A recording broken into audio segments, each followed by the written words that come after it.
It is finally Sunday, which means it is time for NFL Pub Hub, my favorite show of the week. Thank you guys so much for joining us here. Sunday, October 24th, 11 a.m. Eastern, right on time. Let's fucking go. Giant day ahead of us. We've been bringing up our NFL Pub Hub experts. They've been coming on every second week at the most. We've been giving people at the most every second week. But two men have risen to the top of our charts. Again, we break down all these games. We make angle-driven decisions, and we stand by them, and we bet them. But not only that, I record every single bet that's locked in on this show, and we are honest and transparent with our record keeping. And it's a lot of fun. Two men have risen to the top, Billy Brisbane and Sharpie. So they are coming. I thought I'd be doing a disservice to my friends and family if I didn't bring them right back on the following week. So they're going to be right back in action. Billy Brisbane will be popping off this show. Then Jacksonville Zo, long-time pub hubber, making his Pub Hub NFL debut here. Then Sharpie coming to us live from Las Vegas. Only 4 hours sleep. One eye won't open, but he's ready to fucking chirp. Then Mr. Alex Pavone, comedian out of New York City, heavy gambler I've known for a long time, went 3-1 on his first show here. He's ranked number 4 on our list of top 5 cappers. He will be joining us at 11:55. Then the legend, the big Ragu in the house, followed by Connor Mack. That is our schedule, and I am so excited to get the opportunity to host this show with these great cappers, with you guys in the chat. I'm very thankful, and I love every second of it. Brian Watson ready to go. Brandon Lugo, Craig Wood, Dan Kelly in the house. Has Dylan over 40.5 rush yards. I love it. I love it. And also, Bebsy's on it as well. So I'm just going to copy and paste a look here from our Dan Kelly. Pop this right here. There we go. A Red Girl in the house. Red Girl, I miss you. Hope all is well in Miami. We all send you love. Todd Hilton, Professor Chris, Ryan Bottinelli, Mark Schillingberg. Mark says, so far I'm liking Arizona and Baltimore against the spread on this card. Waiting to hear a few things. When we did the show on Tuesday, the tickets were one thing, but there was heavy cash on the Ravens.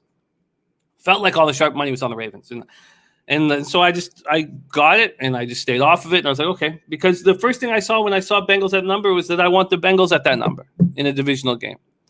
Now things have changed. Big bets have come in on the Bengals, and I have followed suit. We'll go over my additions in a sec. There's my guy, Tony Brusher, in the house. Firefighter in the chat. Respect to you. Nut Flush Allen, ready to get to work. B-Ball 619. Dennis Trusty Schnizzle, Ohio's finest in the house. Real Deal Prime, Jared JB, G Money, Hoops 590, Mike M, Aaron Maybe. Thank you guys all so much for joining us. This is glorious. Beautiful. He's tracking. Mark Schoenberg says, I tracked all my NBA and NHL bets last night this week because you make me want to be better and take this more serious. I love that shit. I love that. I love hearing that, Mark. That's incredibly wonderful. AB says, Jimmy, that jersey is fire. Yes. I would like to say that this is the greatest quarterback in Canadian football history. 5 straight Grey Cup champions. 5 straight Grey Cup championships. Warm moon, baby. Jake Kaiser. That's why I didn't despise the Edmonton Eskimos.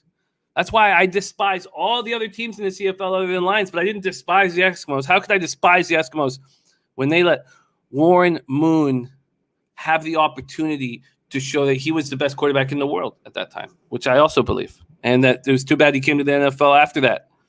All right. Jalen Hurts TD at plus 150, not Flush Allen. That does sound very, very, very nice. Very nice. Sean Thompson says Jets plus 7 best bet. I just bet it. I just fucking bet it, Sean. We ride together, my guy. All right. We have a ton of work to do. I want to get Brizzy in early. We have a bunch of cappers coming on. I don't want to rush. Again, we're going to try to end with 10 minutes before kickoff so we can add in extra bets. So let's go over a couple things here. The top 5 cappers The top 5 cappers right there. Kings of the cap. Jose is calling it. Billy Brisbane on top. Sharpie, Skee Profit, Alex Pavone, and Nolly Knows. Nolly Knows will be on next week. By the way, Nolly Knows has done 3 shows with us. He's given out 3 unders on each show, and every show he's 2-1 on those unders. God, he's good. And he added in a couple player props that have hurt him statistically. He'd be right behind Skee Profit. Let's go over Old Bebsy. Old Bebsy had a gig in a far-off land. He's was hammered last night. He's sobered up. He's driving home. Won't be able to make the show. I knew he wasn't going to make the show, so all good. But this is Bebsy. He's already on Washington plus 9.5. So am I. He's on the Falcons double up, which now scares the shit out of me. I'm very worried about it. He's on Patriots -7. I'm going heads up with Bebsy. He's on Raiders -3. I'm going heads up with Bebsy on both those spots. And he's on Rams first half -8.5. He's added the Green Bay Packers rushing prop double up. Jones over 66.5 rush yards. Dillon over 39.5 rush yards. And Fields over 19.5 rush yards. There we go. That's Bebsy's looks. Here are mine. So I went 1-1. I shouldn't have added the over 40.5 on Tuesday, but I cashed with the Broncos plus 3.5, whatever. Okay, so it was lost a little bit of juice, lost a little tiny bit of cash. Here we go. Giants plus 3. I'm nervous about. Washington plus 9.5. I crushed that market move. Seahawks plus 5. I think I may have made a grave error. In the end, I may actually end up buying out of it, in all honesty. Falcons double up makes me very nervous. Atlanta, Miami under 47.5. I'm also nervous about that. Houston, Arizona over 47.5. I'm comfortable there. Bengals plus 6.5. Chiefs -4. Eagles plus 3. Jets plus 7 are my additions. I tell you, this is what I would like to add. And I did get to take Jets off this list. I would like to add the Texans. I think the Cardinals come in here fat, sloppy. They're a great football team, undefeated. Are you going to be up for this game? I don't know. I'd love it. I'd love if I had the balls to bet Texans. I likely don't. The Kansas City, Tennessee under 57.5 I'm interested in. The Lions, Rams under 50.5 I'm interested in. And a lot to talk about the San Francisco-Indianapolis game because everyone's been talking about the monsoon and all the wet. The wind warning ends at 8 p.m. The game starts at 8:20. I've checked a whole bunch of sites, and all the sites give you different information. But I've got it at some sites going down to 10 miles per hour, the wind. So if people keep hammering this under because of this monsoon in San Francisco, I'm going to sit back and bet the over and hopefully place my balls on the bridge of their noses. All right, let's get to work right now. We bring up your number 1 ranked capper on this show by 0.02 units. So he better be firing shots today if he wants to hold on to the title. And by the way, we are in talks about coming up with a legitimate prize for the winner of the top capper over our regular season pop-up. Maybe we had the playoffs in. Maybe we do a new one for the playoffs. We're in talks now. We want to reward the capper who is leading the way. That man, Billy Brisbane in the house. Brizzy, what's happening, my guy? Oh, man. Shoutouts to Jose, though. Johnny Manziel, best college quarterback ever. But I lost some money yesterday on the UFC off the typical bullshit with the judges, so I'm looking to sweep the card today. Well, you are running hot. You have cashed in every show you've been on. Week 2, you went 2-2 plus 0.35 units. Week 4, you went 3-2 plus 1.2 units. Week 6, you went 3-1 plus 1.9 units. You are right now 8-5 plus 3.45 units. Your average line is at 1.97, which I believe is a minus 103 or 104, I believe. For the spreadsheets, I have to use decimals. And your ROI, 26.54%. Brizzy, you're running hot. And I love every second of it. Let's keep rolling. So for our guy, Brizzy, we're going to start with the 4 p.m. spots that he's attacking because his best bet we want to close with, and that's on the 1 p.m. game. So let's start right now. 4:05 p.m. Eastern. Philadelphia Eagles 2-4, 2-1 on the road at Las Vegas. Raiders 4-2, 2-1 at home. And look at the guys that we got. Nolly Knows, who's ranked number 5. We got Skee Profit in the house, our 3rd ranked capper. I love that you guys are joining us. That means a ton to us. Thank you. Okay. And Nolly Knows says Ski Life. Yes, I was rocking the Ski Life shirt yesterday here in the 6. I would wear it on the show, but the white seems to fuck up my camera. Okay, Philadelphia Eagles, Las Vegas Raiders. Let's start with the market here. We have Vegas opening up at -3.5, and a 2.5 is on the board at Pinnacle. That is what I wanted to see. This total opened up at 47.5, and it's now up to 48.5. When we go to the cash flow side of things in this spot, we have 38,597 tickets in. It's 50-50 on the tickets on the spread, but 61% of the cash on the Eagles. Bigger bets coming in on the Eagles. Then you have 63% of the tickets, 69% of cash on the over. That makes sense. It's gone up a point. Brizzy, our number one capper on NFL Pub Hub. Take it away, my man. Floor is yours. Man, I don't ever really bring in homerism into things, but for the people that may know, I do live in South Jersey. We do like the Philadelphia Eagles, and we've been waiting for this day since opening. I would say draft night, since we sniped the Dallas Cowboys divisional rivals. And Zach Ertz finally got traded this week, shipped away to Arizona. I wish you the best of luck, brother. But it's Dallas Goedert week. Dallas Goedert is about to absolutely smash this Las Vegas Raiders defense. I'm telling you, Jimmy, we've been waiting for this day for years. This day has finally arrived, and I've got so happy. We're only going to give away the receiving yards, but God damn it, I didn't bet everything on Dallas Goedert today.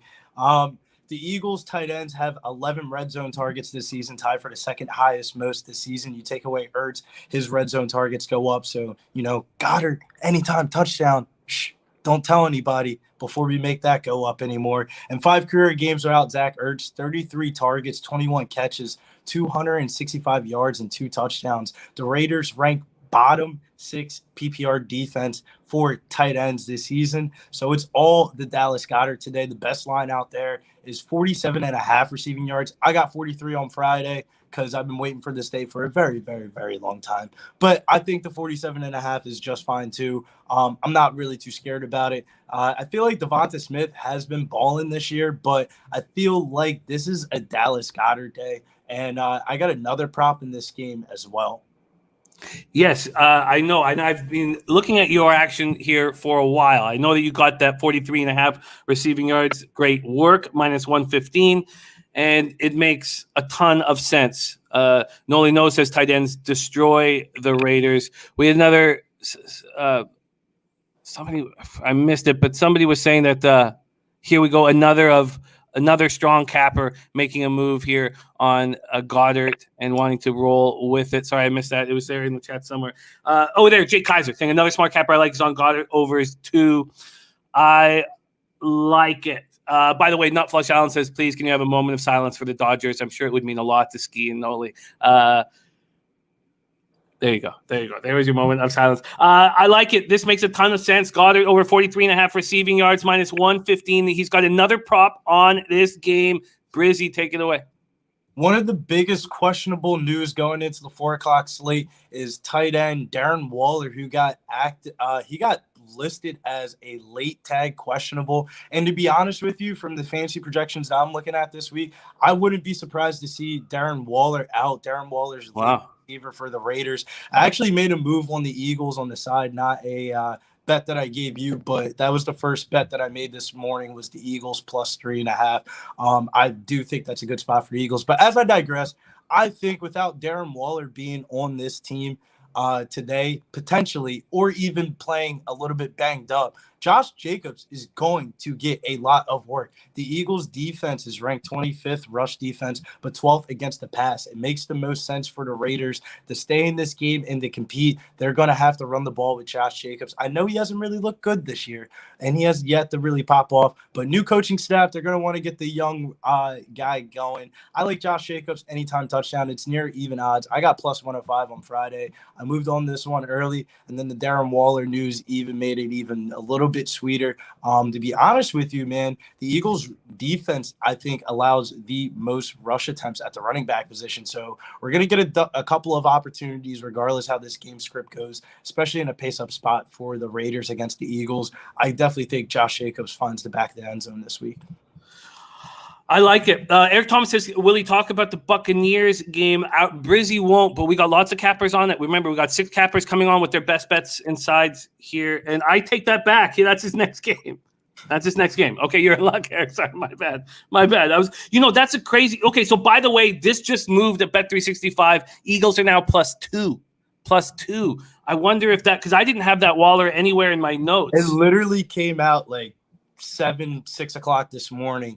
Adam Levitan established a run, saw him tweet it out. He said Darren Waller will be pulled from the player pool because he is listed as questionable. You don't ever want to see going into Sunday somebody listed as questionable. It's usually like Friday they practice. They don't show up to practice all week. They show up to the little walkthrough on Friday, and then they're still listed as questionable. This is like a after the weekend going into Sunday questionable. So it's 4 o'clock game.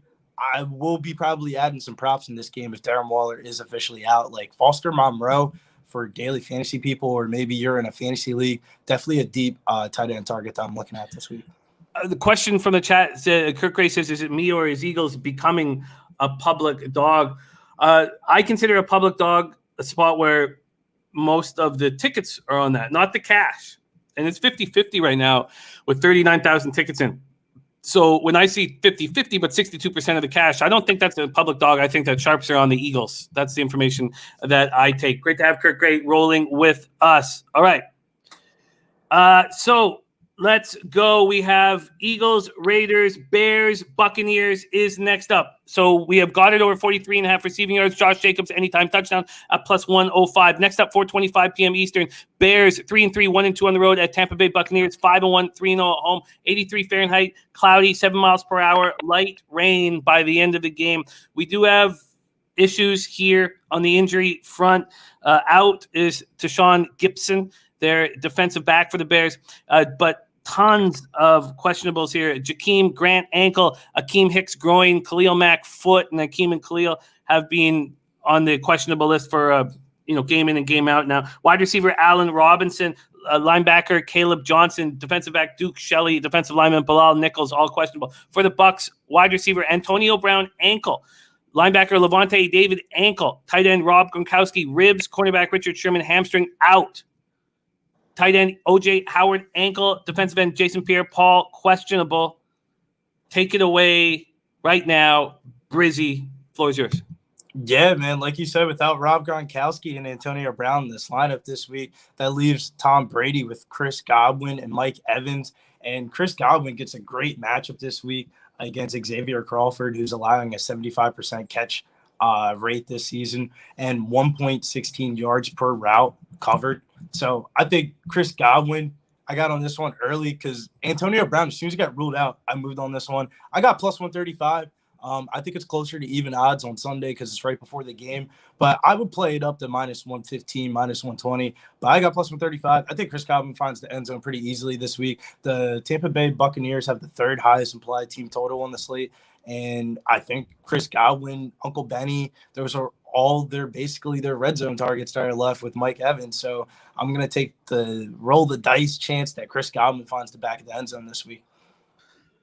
Godwin, anytime touchdown +135 adds to Brizzy's card. Then it is best bet time for Billy Brisbane, and that comes to us in the Kansas City Chiefs at Tennessee Titans. 77 Fahrenheit, partly cloudy, 12 miles per hour. And I didn't do the Buccaneers Bears cash flow, and I apologize for that. Let me just do that very quickly here. 43,591 tickets in. 52% of tickets on the Bears, 67% of money on the Bears on the spread. And I want to add the Bears. I really want to. I just have such a vividness or a recency bias of what Tampa's been doing at home. And Pinnacle's moved this to 13. Are you serious? When did they do that? At 3:40 a.m. So clearly the public's just going to keep hammering the Bucs. So I want to add the Bears, but I will wait. And it makes me nervous saying that it has not worked out. I mean, it's worked great fading them on the road, but it has not worked great fading them at home. And then from the total in that Bears spot, 54% of tickets on the under, 80% of cash on the under, 80% of cash on the under, and it's dropped 2 points. So that makes sense. It's gone from 49 to 47. Best bet time comes in the Kansas City, Tennessee game. This opened up with the Chiefs at -4.5 and with the Titans on the short week. We figured two things on Tuesday. One, that this would become a very public side, the Tennessee Titans. And that the Sharps, because the public would have seen how good the Titans played on Monday with that huge win over the Bills. But for the Chiefs, that they would get hammered by the Sharps. That was exactly what happened. The Chiefs went from -4.5 to -5.5. So we were sitting here on Wednesday with the Chiefs at -5.5. Now it's back to 4. The public is having their say. 50,362 tickets in. 57% of the tickets, 68% of the cash on the Chiefs. 64% tickets, 59% of cash on the under. I would love to have the balls to bet the under. I don't. But I did move on the Chiefs -4. Brizzy, here's your spot. Let me just talk a couple things out about injuries. Fullback Michael Burton, pectoral. Tight end Jody Fortson, Achilles. Linebacker Anthony Hitchens, tricep out. Tyreek Hill still dealing with the quad, questionable. Travarius Ward, quad. Joe Thuney and Chris Jones, hand injuries. And for the Titans, Taylor Luan, concussion. Wide receiver Chester Rogers, groin. Linebacker Monty Rice, groin. And then Julio Jones, we've been wondering all week, is he going to be in? Still dealing with the hamstring injury. Running back Jeremy McNichols, ankle. Bud Dupree, knee. He's been questionable all year. And defensive back Armani Hooker. Take it away, my man. Oh, man. I don't bet sides often, but when I do, I've been cashing. And, man, I've been waiting, sitting patiently, and, man, this feels like a Chiefs spot here. The Bills look good against the Titans, but I think there's so much recency bias in this game. I feel like the public underdog this week, spread-wise, has been the Titans. But to be honest with you, the Titans really didn't impress me. It was more the Bills effing up.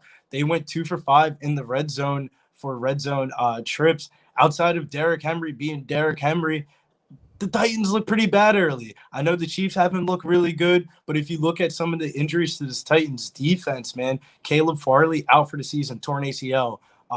Christian Fulton on injury reserve with a hamstring injury. I feel like Mahomes is going to light the secondary up. I don't think anybody has the capabilities to stop this wide receiving core for the Chiefs on the Titans. And one of the things that I realized doing the Monday Night Football on Pub Sports Radio last week, pre-flop, I didn't realize how bad the secondary for the Titans were, but it's like astronomically bad. Mahomes is definitely going to bounce back. The kid is, I just can't imagine him losing to the Titans and not going nuclear in this game. And I want to have my money on this spot. And I don't bet spot sides often, but man, I'm telling you, Chiefs. I get a little hesitancy when it comes to like the lines. So I bought the -3 at -145 a little bit earlier. I think it was Saturday morning. I bought the -145. Not afraid to pay the juice to play. You know, you've done this already on the show and you've succeeded with it. It's a dangerous practice, but whatever works, keep doing. And that's what you've done here. So Chiefs -3 and -145. Jerry Beatty says, did you tweet out your NHL plays? One play yesterday was the easiest game I've ever seen. Islanders -1. And one bet today, Minnesota Wild -1. I don't feel like it's as easy as fading the Arizona Coyotes. George Covington says Chiefs spot. And Harold Williams says too bad defenses equals under 57.5. I don't have the balls to do it, Skee, and I understand because he says, why would you take an under in this game? Two terrible defenses, an offense that can't take advantage of other opponents' weaknesses. I just see this as being a ball possession type game. And I also see that I believe that Andy Reid will have this defense improving even without Jones on the field. And we saw a little bit from that in the Washington game in the second half when they shut out Washington. Now, that's not saying a ton, but I do feel like that this is and I know it may sound crazy right now, but it's sort of a buy low spot on the Chiefs defense. And I'm not saying that they're going to become a top 10 or 15 defense, but they will improve. Skee says, they lead in turnovers and points. If they aren't turning it over, it means more points. We know what the Titans are going to do. They're going to run. And we know what the Chiefs are going to do. They're going to have a ball possession offense. They're not killing you with deep plays anymore. They're not killing you with deep plays. And what have I seen from the Chiefs? Now, look, it was one half of football, but Mahomes is not going to keep taking these giant risks. He's just not going to sit here and have a 25 interception season. I don't believe. But look, I don't have the balls to make the bet. So if you were on the over, George Covington says the over is the play, then hammer it. Hammer it. All right, there you go. Brizzy, our number one ranked capper on the show right now. Plus, what are we at, Brizzy? 8-5 plus 3.45 units. Again, he's on Dallas Goedert over 43.5 receiving yards. Josh Jacobs, anytime touchdown at plus 105. Then he's on Chris Godwin, anytime touchdown at plus 135. And best bet Chiefs -3 at -145. There you have it. Brizzy, thank you for sharing your hard work with us. Have yourself a giant Sunday. And stay on top. Stay on top. Tell the boss, man, get the yachts ready. We're about to cash today in FanDuel. Let's go. Follow our man Brizzy at Gettin_Bills. At Gettin_Bills. Next up, our next guest making his NFL Pub Hub debut. If you watch our UFC betcasts, you will have seen this man rocking and cashing with you. And now he is here to hammer NFL. Please welcome Jacksonville Zo to the show. Good morning, Jimmy. How are you doing? Doing great, man. It is great to share the screen with you and watch you rock here in NFL Pub Hub. How are you on this Sunday morning? You ready to rock and roll? Feeling good. Had a really good day yesterday in college football and looking to keep it rolling today in the NFL. We start with Carolina Panthers at New York Giants. This is a fascinating game. This opened with Carolina -2.5. We have threes across the board. Actually, there is a 2.5 left. And this total's gone from 44 to 42.5. I did move on the Giants +3, believing that this was a spot where I could take advantage of what everybody saw last week with the Giants. And that's risky. It's very, very, very risky. 59 Fahrenheit, partly cloudy, 3 miles per hour. These New York Giants are 0-3 at home, 1-5 on the season. Why am I trusting them here, you may ask? And that's a fair and valid question. For the Panthers, wide receiver Terrence Marshall, concussion. Linebacker Shaq Thompson, foot. Fullback Giovanni Ricci, concussion. Stephon Gilmore, quad. So we thought that Stephon Gilmore would come back and help this team out. He's out. Left tackle Cameron Irving, neck. Wide receiver Alex Erickson, concussion. For the Giants, Saquon Barkley, ankle. Kenny Golladay, knee. Kadarius Toney, ankle. And, of course, Andrew Thomas is on IR. Then you have defensive lineman Danny Shelton, pectoral, doubtful. He's unlikely. Tight end Evan Ingram. Wide receiver John Ross. Wide receiver Sterling Shepard. Wide receiver Darius Slayton, questionable. Who's going to be catching passes, you may be asking? That is also a fair question to ask. Here we go from the cash side of things. We have 44,978 tickets in. 77% of the tickets are on Carolina. It's public, but just 68% of the cash. That makes me feel good. Then 44% of the tickets on the under. So the public is moving on the over, but 73% of cash on the under. Sharps on the under. Take it away here, Zo. Floor's yours. Yeah, I wish I would have caught it at 44, Jimmy. I'm on the under 42.5. It actually got down to 42 last night, and it looks like it got pushed back up to 42.5 today. But it's basically a pretty easy cap here. You have Carolina not trusting Sam Darnold. I think that you're going to see them running the ball with Chuba Hubbard a lot and relying on probably a top 5 defense in the NFL Carolina's had all year long. And then you have the Giants with all of their injuries that you listed off on the wide receiver, tight end, and the bad offensive line play of the Giants trying to protect Daniel Jones. I think it's a pretty easy under here. It's probably going to be a 2017, 2014 type game. So under 42.5 is my pick on this game. Under 42.5 for Jacksonville Zo. His first bet in his debut on NFL Pub Hub.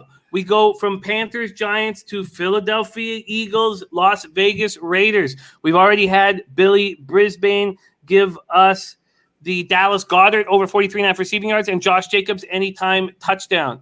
Let's see what Zo has in store for us as well. I'm on Eagles +3. And from a market movement side of things, we have seen the Eagles go to 2. It's not listed here, but I have 2 at Bet365 right now.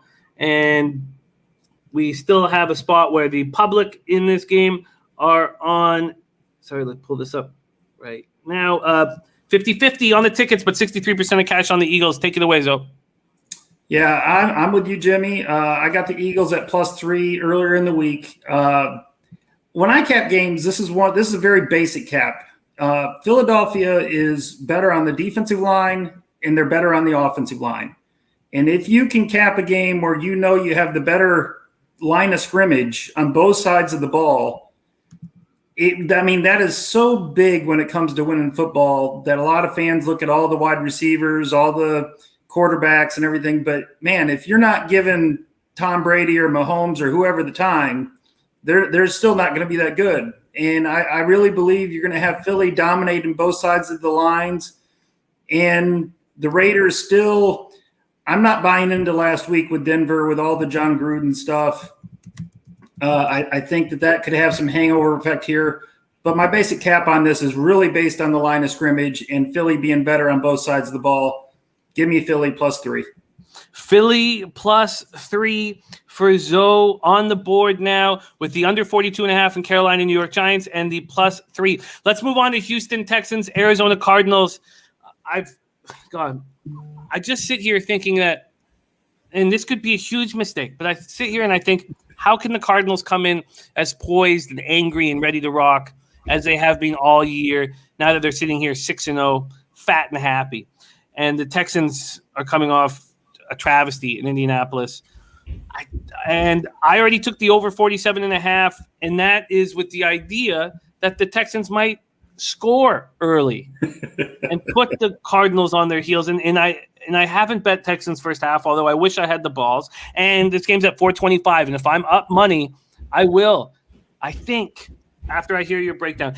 Texans defensive lineman Jaleel Johnson back. Offensive lineman Justin Brittany. Outside linebacker, outside linebacker Justin Brittany. Wide receiver Chris Conley, neck. Wide receiver Nico Collins, foot are questionable. For the Cardinals, tight end Daryl Daniels, hamstring. Defensive tackle Rashard Lawrence, calf, out. Linebacker Jordan Hicks, toe ankle. Linebacker Devin Kennard, shoulder. Linebacker Tanner Vallejo, hand. And from a market side of things, we've just seen everything going Arizona's way. They're now 18s. There's even a 19 at some dicey books that we don't use or talk about. And from a cash flow standpoint in this spot, we have 42,746 tickets in. 55% of the tickets are on Houston. 53% of the cash is on Houston. Then we have 67% of tickets on the over, 79% of cash on the over. That excites me very much. Take it away here, Zo, Houston, Arizona. Yeah, I was like you, Jimmy. I wanted to take that 18.5. I really wanted to take Houston. Didn't have the balls to do it. So I went a little different angle on this, and it's going against you a little bit. You have Arizona in it's a sandwich spot. They played Cleveland. They had to get up for the Cleveland game last week. They get Houston, and then they play a big game this Thursday night. And I believe Arizona just wants to win this game and get out of town. They don't really want to blow them out. They don't have to put a lot into this. With Mills at quarterback for Houston still, no Tyrod Taylor.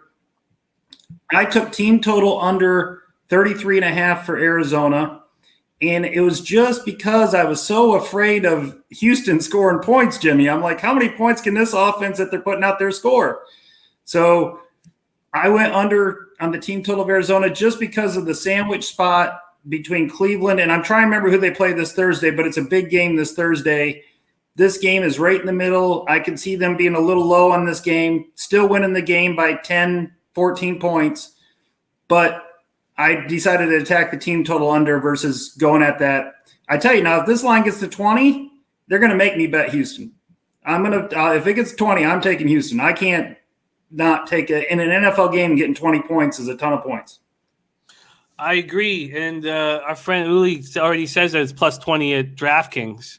So I agree. Now, I actually have a little more interest in the Texans' first half because I have a feeling if they do come up fat and sloppy, maybe Davis Mills can get us a score, and then we're in a nicer spot. If you would rather take the full game, like what if you're getting? Let me just see what I'm getting first half right now because it was at +10 at +105, and I was like, well, that's clearly going to move to a 10.5. Let's just see here. It's at +10.5 now, and it's at 19.5.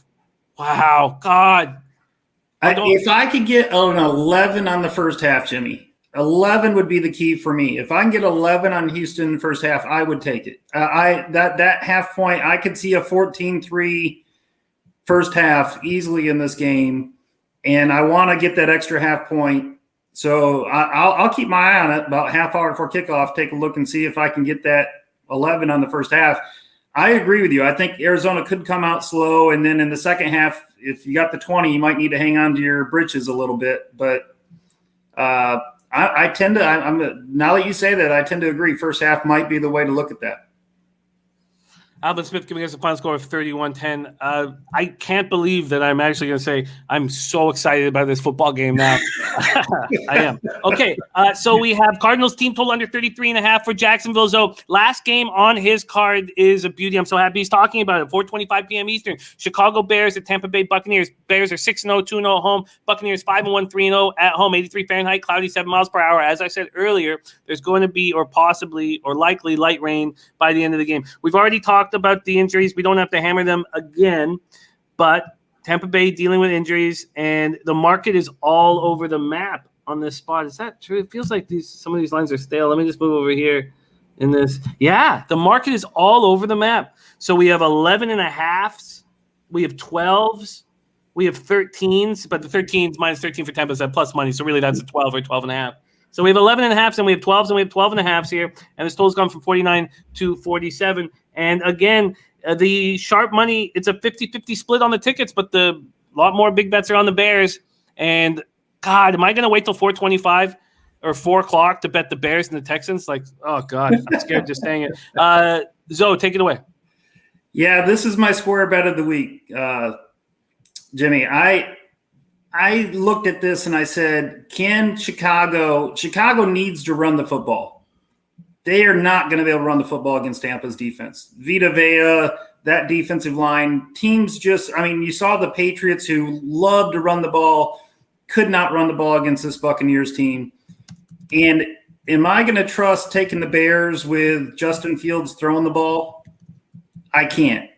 And so I am on the Bucs. I got it at minus 11. I think it was Thursday or Friday. I wanted the 11. I could not bet it at 11.5. And so I got the Buccaneers minus 11. And I just think that you're going to see too much Buccaneers, but it is the public side. It's square as hell. I just came down to that Bears offense. I just don't see them scoring much today because they got to run the ball to be successful on offense, and I don't see them doing it. If they're not going to score much, and the Bucs are dealing with a ton of defensive issues or injuries, do you completely agree with this market move from 49 to 47? And is it now slightly too low to make a bet? Is that why you're off of it?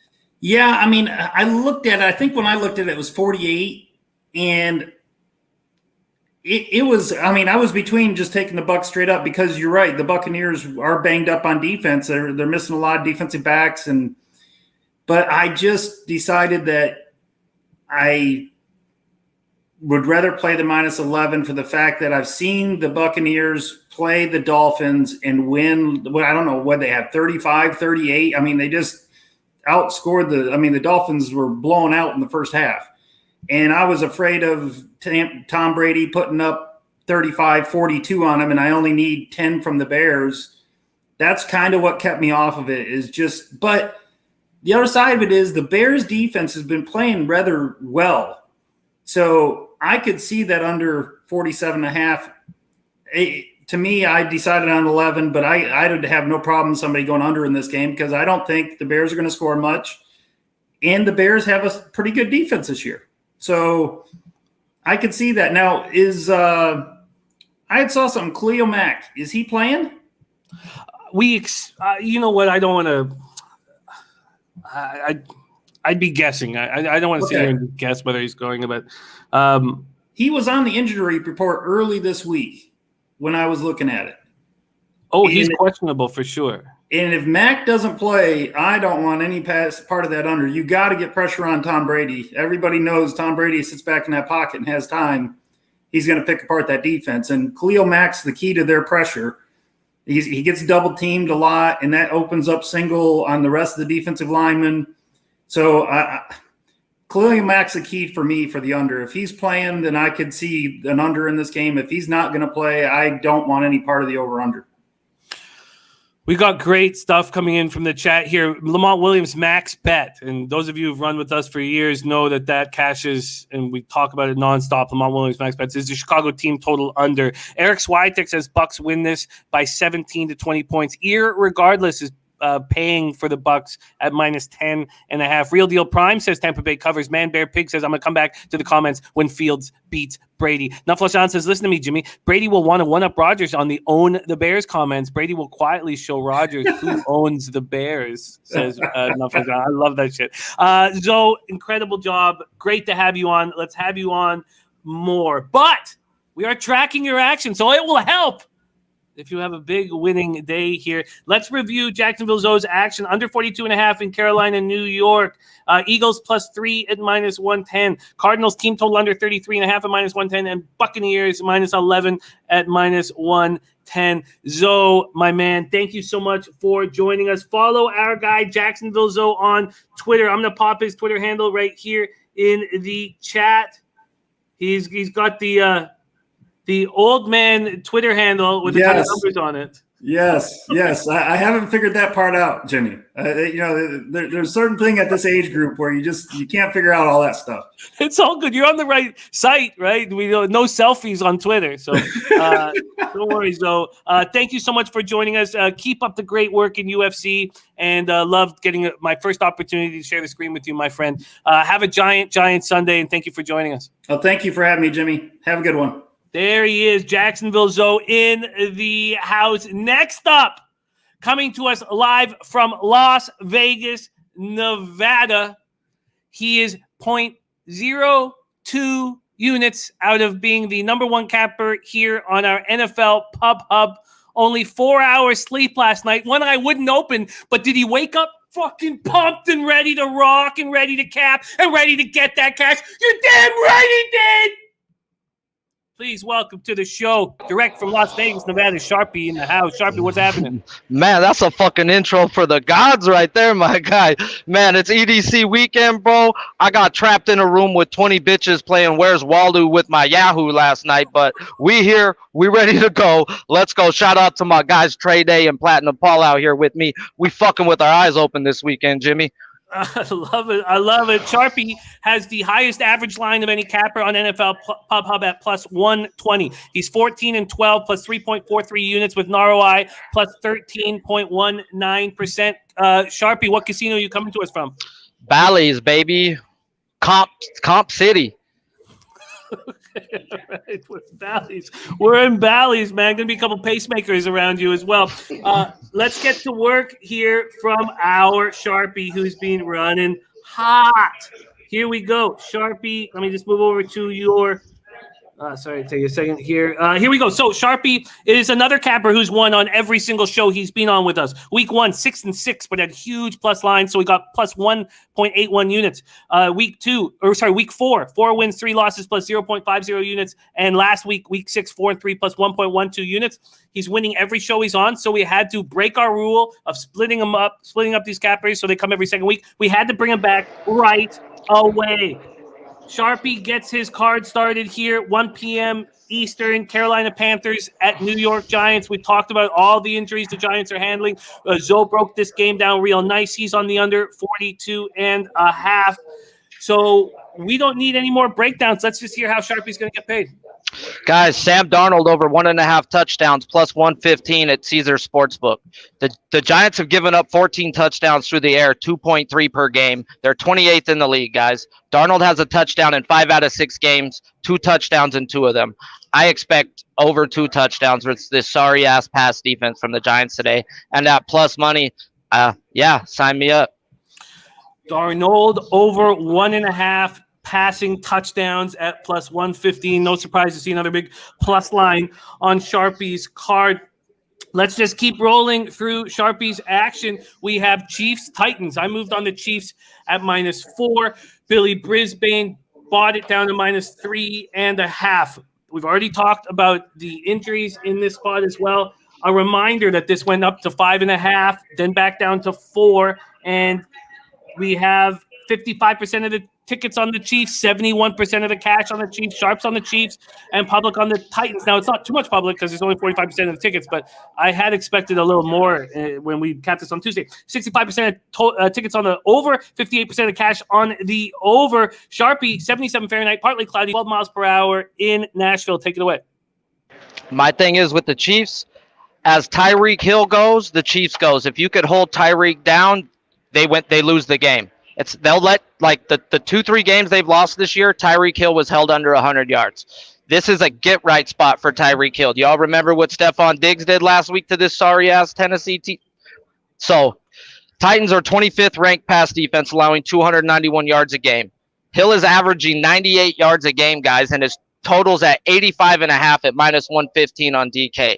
That is absurd to me. You're giving me 17 yards of value on a guy who's going to shred this team. I got Chiefs by 10 or more. When Hill eats, they eat. I also put a little sprinkle, Tyreek Hill to be the most reception yards on Sunday at plus 750. Let's go. There we have it. Tyreek Hill over 85.5 receiving yards at DK. Sean Thompson says, Sharpie coming with the fire. Next up is a spot that I'm extremely nervous about with my action. God, leave it to Sharps to start hammering the Dolphins when they've come back from the UK and the Falcons are on a – I mean, maybe part of it is that Dante Fowler is out. Maybe some people thought maybe he would be in there. Quarterback Avery Williams, doubtful. But for the Dolphins, though, you have all these important pieces hurt. Xavier Howard, Brian Jones, Devontae Parker, Jalen Phillips, Preston Williams with the groin. But they're all questionable, so they're not going to be out for sure. Noah Igbenogany, cornerback, questionable. But Sharps have moved in on the Dolphins, and I'm really nervous here. This was a spot where the tickets were somewhat even. Actually, tickets were more on Atlanta, but all the cash was on Atlanta. That's changed. 58% of the tickets now on Atlanta, but 54% of the cash. And then 39% of tickets, 83% of cash on the under. That makes me feel good. I am on the under 47.5. AB says, trust your eyes, Jimmy. Miami's still hot garbage. Pie Guy says Parker will be out. Dennis Garcia says, imagine laying points with Atlanta on the road. Good luck with that. Mike M says, curb stomp play of the day. Atlanta Falcons smash and let's cash. Let's hear what Sharpie's going to do to get paid. Take it away, Sharpie. Man, this game I see the Miami coming in because of the weather, I would expect. Before I bet these props, I didn't look into the weather, but then looking into it a little more, it shouldn't be too much, so I'm not too stressed, guys.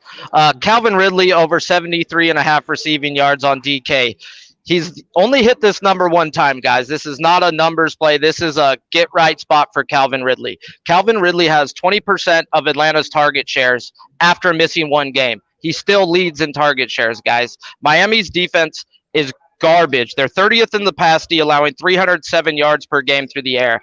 I think this is a get-right spot for Ridley. I also, on my own, I also bet Matt Ryan's pass yards over, but I think Ridley's going to eat today. I think the Falcons eat today. But do they stop them? That's another question. I'm just on the props. Oh, well, that makes me feel better. I'm just so nervous seeing Sharps coming on my end. Like, how could they be doing this? Ridley. I didn't understand how they had a freaking game after London. Like, everybody in the gambling world knows to fade that. So that's also why are they doing this to Miami? Like, they want them to lose? Yeah, I have completely agree. All right. So there you go. Falcons. Oh, God, I'm nervous for that game. All right, we go into afternoon action for our guy Sharpie. So that is his 1 p.m. looks. I'm going to review them one more time for you guys. Who's Knock in the house? Thank you so much for that, Dono. Thank you for supporting us here at Pop Sports Radio. That means the world to us, man. Thank you for your support. So he's on Sam Darnold over 1.5 pass touchdowns. He is on Hill over Tyreek Hill over 85.5 receiving yards. And he's on Ridley over 73.5 receiving yards. We move into the afternoon action. We start with Philadelphia Eagles at Las Vegas Raiders. Very interesting game. And we've heard this thing coming out from Billy about Waller. How are you handling it? This is what we go. Waller is questionable. My play, I have freaking way too many bets. I have two different I loaded up on Waller right now. So I need Waller to play. But let's get into this. If not, then they're going to refund my ass. But Waller receiving yards over 62.5. DK. If he plays, guys, he's healthy, bro. I think he's more butthurt sore than anything. He hasn't been seeing the volume. He hasn't been seeing the target share. I expect Waller to eat. As my guy Billy was saying, me and Billy chop up sports, and it ain't no damn coincidence that the top two guys bet props, guys. Props is where to make money at in our eyes and my eyes, bro. We have clear advantages. They got to put 1,000 props out to bet, and they only got to put 16 line games out. They've been sharp on those sides for a long time. But Waller, I get it, guys. The Eagles are the number 5th ranked pass D, only allowing 223 yards a game. But that's because their rush D sucks ass, guys. Realistically, their pass D is not good. They're running the Tampa 2, so they allow everything underneath to be dropped off. So I expect Waller to get his money. His catches were at 5.5. So at his yards averages, I expect that the yards to hit before the catches. And just in case Waller doesn't play, this will be a play. This will be my counter to Waller on this. Renfro over 5.5 reception at plus 130 at William Hill. If there is no Waller, Renfro will be getting all that underneath volume. You could ladder that guy up to like 8, bro, because he's going to eat today if there's no Waller in the lineup. I love it. And is that so? Are we going to add Renfro as an official? Renfro is only if Waller is not in the lineup. Okay. Then it is Renfro is in. Then I will bet Renfro. But that'll be I will tag it on Twitter. I will as soon as the lineups are posted if I'm playing Renfro. Okay, cool. I've got it. And Brizzy says, love it, Sharpie. I'm moving on Renfro too if Waller is out. All right, let's move on to the next spot on the board, 4:25 p.m. Eastern. Chicago Bears 6-0, 2-0 at home. Tampa Bay Buccaneers 5-1, 3-0 at home. We've discussed this game a lot. And I don't know if I have the balls to back the Bears. Both teams are dealing with a ton of injuries. This is a tricky spot. Let's hear how Sharpie's going to get paid. Take it away, Bears Bucks. If this helps you any one bit, the weather is a big deal out in that game today, guys. And with all that injury news, I think Tampa Bay wins the game, doesn't cover. They just get in, get out, nobody gets hurt type deal. But that's my theory on that game. But we're going to go Fournette anytime touchdown. On Friday, when I put this bet out on Twitter, it was plus 130 on MGM, bet MGM. I put all my plays out on Friday because I know lines are going to move. I tag Jimmy. I let everybody know. Yeah. So got to jump on him. I retweeted him as well. Even at the line that he's at now, minus 120, I don't hate it, but I like plus money, guys. So the last 3 games, Leonard Fournette has become the starter out in Tampa Bay. Ronald Jones, they tried the Ronald Jones experiment, and in a rainy day today, I expect Ronald Jones to get 5-7 touches. He'll probably hit his rush prop too. But I'm going with anytime touchdown on this guy. He's got a touchdown in 2 of his last 3 games, and in 2 of those, he's got two touchdowns in those games. So maybe roll a little sprinkle on over 1.5 touchdowns if you like him. When I was doing my digging, I'm adding over 26.5 receiving yards Leonard Fournette, guys. He's hit his receiving prop 6 freaking times. There's been 6 freaking games. No Antonio Brown, rainy weather. The guy's getting 70% of the work. Sign me up for over 26.5 receiving yards with that anytime touchdown. I will lock it in. What is the juice associated with that? Minus 110. Minus DK. 110 at DraftKings. Over 26.5 receiving yards with anytime touchdown with Fournette. And again, you got to follow Sharpie on Twitter. He doesn't ask for anything in return except all of us to cash and glory. Hey, thank you. A thank you would be nice sometimes. Some of these guys are assholes, bro. Like, dude, I don't do this for you. I do this for me. It's like, come on. Well, hey, you know what you've done is you've made this show better with your success. So thank you for making our show here at Pub Up so much better. So a giant thank you from me to you because you have done that. We have one more spot on the Brooklyn Funk Project by Man Pete saying thank you. DX Filer saying thanks, Sharpie. All right, lots of thank yous coming in. I love it. Okay, last spot on a trade day. Thank you so much for the dono, and who's not giving us another dono as well. It means the world to us, the support you guys give us, because we will never sell you anything ever. And so that means a ton. All right, 4:25 p.m. Eastern. Last spot on Sharpie's card, Houston Texans at Arizona Cardinals. And we've discussed this spot deep, and I can't wait to hear what your thoughts are. And after you give us your prop, can you maybe touch if you do have a lean on a side here as well? Yeah, here we go. My side lean is I definitely saw the sandwich spot that Zoe was talking about earlier. I did see the Packers on Thursday, but I just don't see how the Texans hang in this game realistically. I don't. The Arizona Cardinals are on another level. They've been dogging the teams they're supposed to. So I mean, it's Arizona or pass for me. I'm not scared of that number. And I believe you said 53% of the money was on the Texans, or I heard you read the money, but yet the line's moving towards the Cardinals, so they want more Texans money.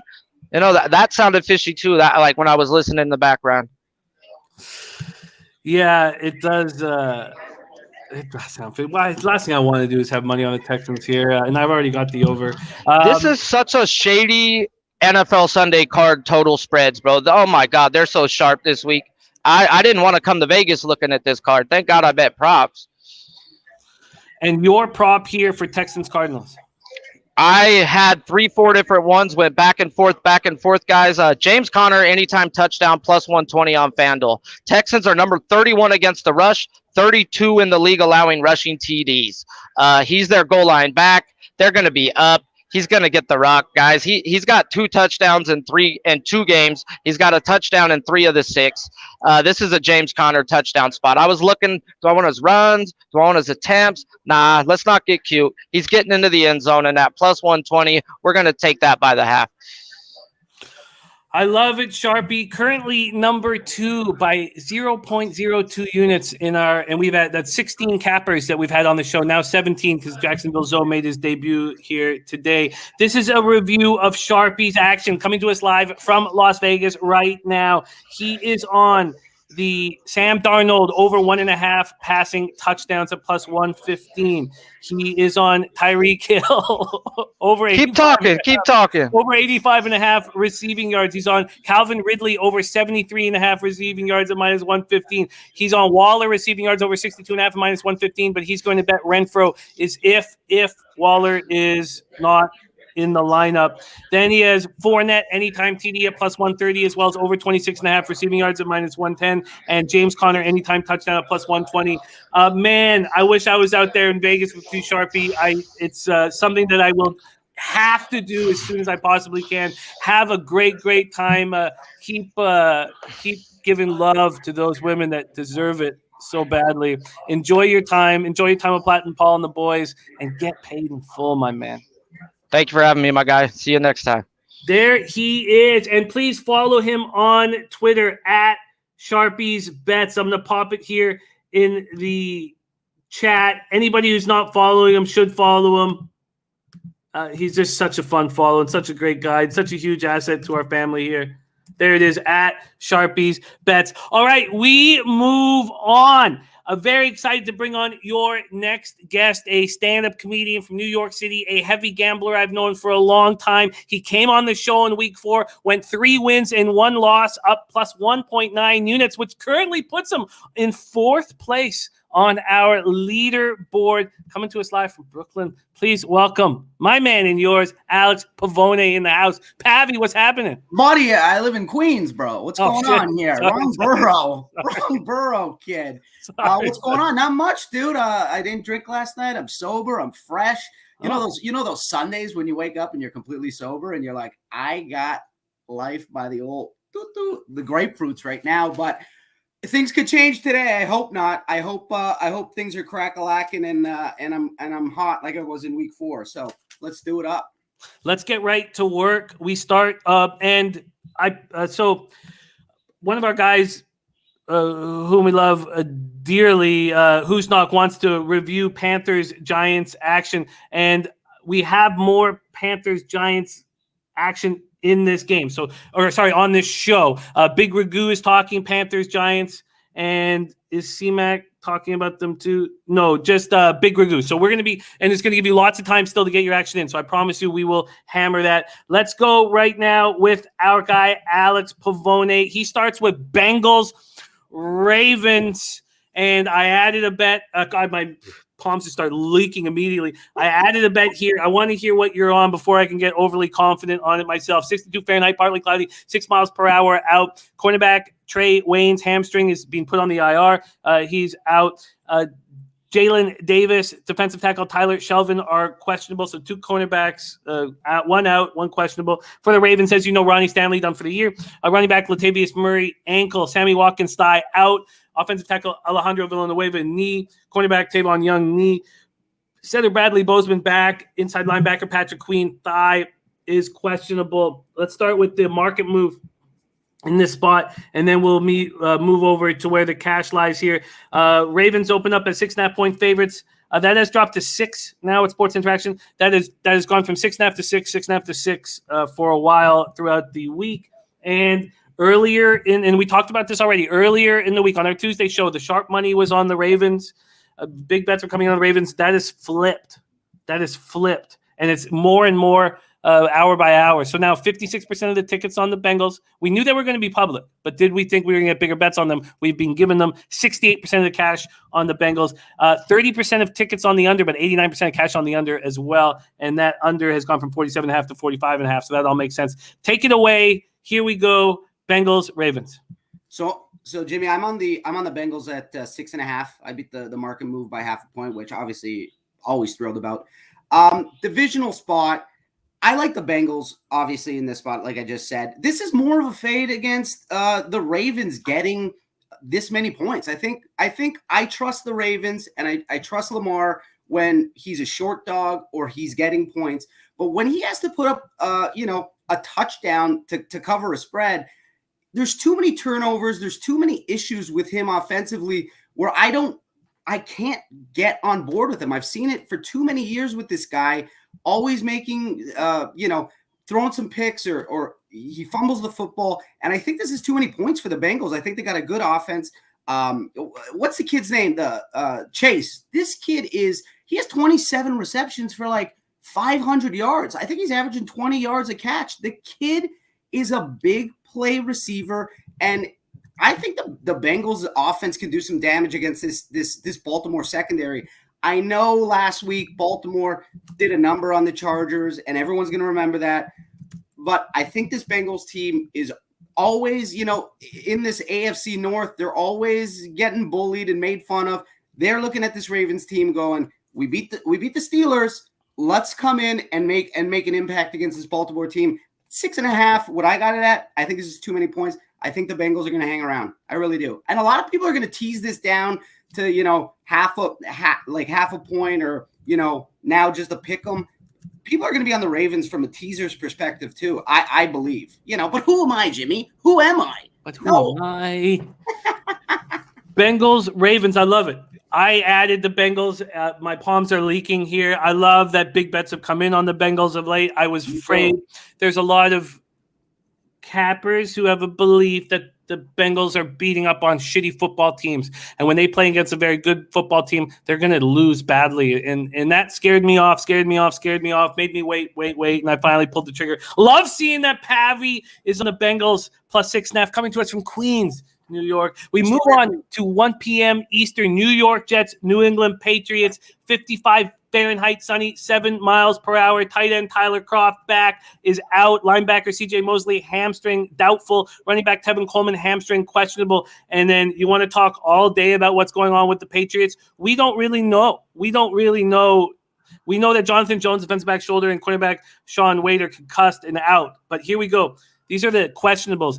Defensive tackle Devin Godshaw, linebacker Dante Hightower, defensive lineman Deatrick Weiss, defensive tackle Christian Barmore, linebacker Jawan Bentley, running back, and how many crucial players did I just name there? Running back, Brandon Bolden, thigh, defensive back Kyle Duggar, kicker Nick Folk, linebacker Brandon King, outside linebacker Shaq Mason, cornerback Jalen Mills, defensive back Adrian Phillips, linebacker Josh Yuki, linebacker Kyle Van Noy. The only ones who didn't practice at all on Friday. So everybody else, those are the only ones who didn't were Godshaw and Hightower. So maybe a bunch of them will be there. Maybe they won't. Very, very tricky. Jets, Patriots, take it away, Pavy. Yeah, I didn't even know how many injuries until you said it right there, which makes me a little bit confident because I do have the Jets at +7. I think I saw it dipped down on some books to 6.5, which this is a very heavy public play, correct, Jim, on the Patriots? I think it's the heaviest. And why wouldn't it be, though? Because they smoked them last time on the road, 25-6. So people are just going to remember that game and go, well, why can't they do it again now at home? But, buddy, we've seen this so many times. Sports gambling ain't easy. And if it was, we'd all be millionaires. So I think everybody is on the Pats for that reason. But when you look at the amount of injuries that they're dealing with right now, and then you got the Jets coming off a bye week, and the Jets, dude, this Wilson kid is sick. And he threw 4 picks last game. There's something about Wilson and Salah where I see like fire in them. They are out to like prove that whatever happened last game against the Pats, they're going to come and play a lot better. I think coming off this bye week is going to be big. They lost, I believe, in England, right? They were in England and they got smoked to Atlanta. Well, not smoked. 27-20. Yeah, they came back, actually made it interesting. Now you had an extra week of preparation. The Pats had that heartbreaking loss. I think this is a good spot for the Jets, man. I think Wilson really has this game circled in his calendar. And, I like the Jets in this spot for sure, especially now with all the injuries.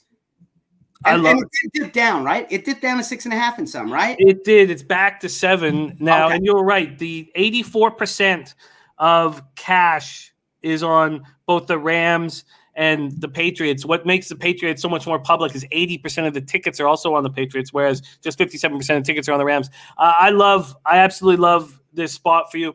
I love Wilson getting destroyed by this team. I love them coming in off a bye. I believe in Salah. I can't wait to see what Salah can do off of a bye. Can't wait to see what Wilson can do off a bye. I'm with you 100%.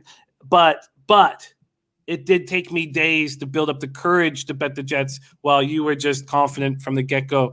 It took me a while to build up the courage. Jimmy, I wasn't confident from the get-go. I mean, this is me fading the public, though, too, because the last couple of weeks, the books have been taking a bit of a shellacking, especially with the heavier public plays. So I am, jumping on board with them, too. So, I'm a simple man, Jimmy, as you know. I love it. Mills has Pitts over 4.5, receptions at +110, asking me to bet. He says if I bet it, he will make his debut on this show. I love it. I love that you're on the Jets. Let's keep rolling here. Next up, you have Chiefs, Titans, 77 Fahrenheit, partly cloudy, 12 miles per hour. We've already gone over the injury situation and the cash flow situation. It's gone from 4 to 5.5, back down to 4.5, back down to 4 for the Chiefs. They're sitting at 4, and we have it as a sharp play with 56% of the tickets on them, but 71% of the cash. Take it away. Hill is questionable, or is he playing? He's questionable, but all signs point to playing. Chris Jones. I mean, is he back in the lineup now for the Chiefs? I read that he's going to be playing, and if he's playing, who better on the defensive line to slow down? I mean, you can't stop Henry, but you could slow him down. And we saw what happened last week against the Bills. They couldn't do anything. He ran all over them. I think a lot of people, again, are going to look at this game and go, well, the Chiefs got smoked to Buffalo. Tennessee beat Buffalo. The Chiefs will either lose or Tennessee will keep this tight at home. And again, if it was that easy, my background would have a pool. There would be gold chain. If life was that easy, I don't think it adds up like that. I think this is the Chiefs' spot.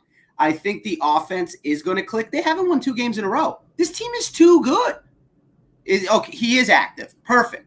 This team is too good. This Titans defense is too suspect. It is a short week. They did win Monday night. But I do trust that this Chiefs defense is going to finally get momentum, and I think this is their spot against this weaker Tennessee team. And then having Chris Jones back, big boy, clogging up the middle. I think, again, you're not going to stop Derrick Henry. You can slow him down. I really do like the Chiefs in this spot. They're just too talented to not get the momentum going. They flip-flop every game, and I think I trust Mahomes. I trust Hill. This is the spot for me. And the fact that the public is going to be on Tennessee, again, when they're on something, get me off of it, especially now. Especially the tide will start to turn. I agree. After the Public's won 3 straight weeks in a row. Let's keep rolling, Pavi, and we got a few games left, so let's speed it up here. Falcons Dolphins is next up, and I'm very nervous about my spot here. You're either going to make me more nervous or more confident.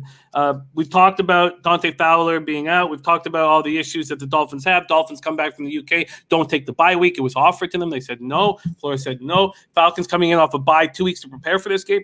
And now sharp money's on the Dolphins. I'm very nervous about this. Take it away, Falcons, Dolphins.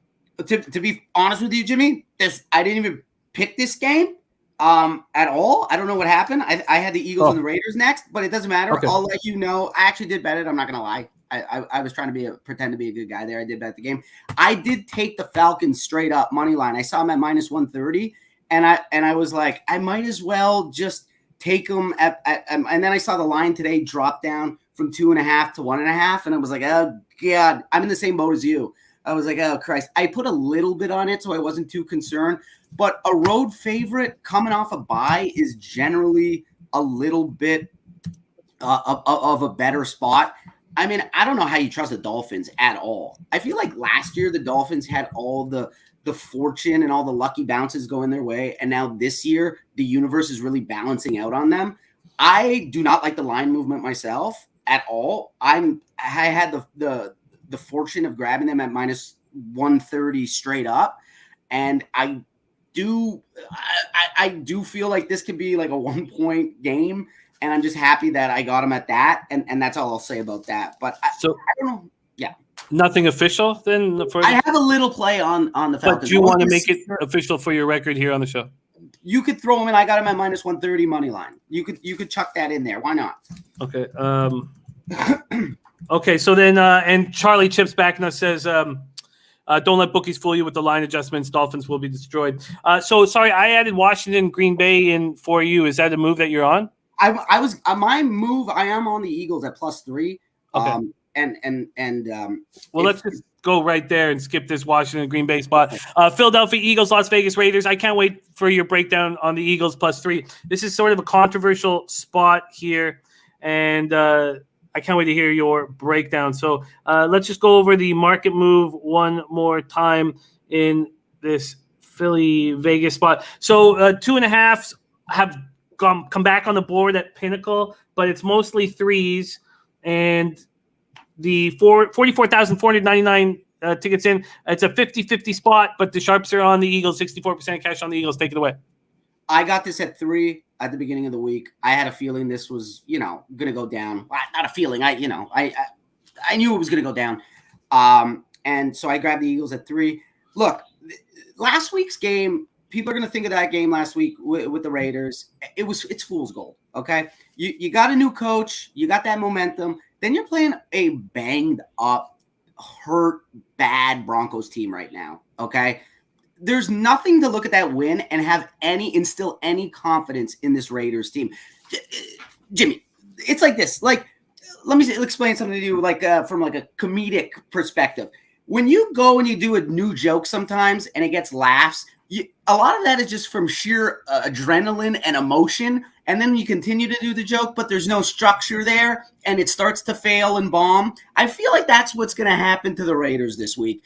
Their coach and their stuff, they won because of this adrenaline and this momentum, but now that's going to fade and they're still bad. They don't run the football. Okay. They're very predictable on offense. They throw Waller. I don't know what's going on with him. He's questionable. If you can't run the football, you're a one-dimensional threat, and you're not going to win. I think the Eagles they've lost against really good teams. I don't think the Eagles are much better, but the fact that they're getting 3 points and they're even, I'm going to go with that team the whole way. And was my comedy analogy out there where people are like, what the hell is this guy talking about? 100%, but it's the only thing I know. So comedy and gambling, the two things that I've decided to work my life for. So my parents are proud. Anyways, I like the I love it. Oh, we just got okay, That was there's a back lot. in action. I love your spot on the Eagles +3. I love it. I'm with you. By the way, we are going heads up against Bebsy in 2 of our spots here.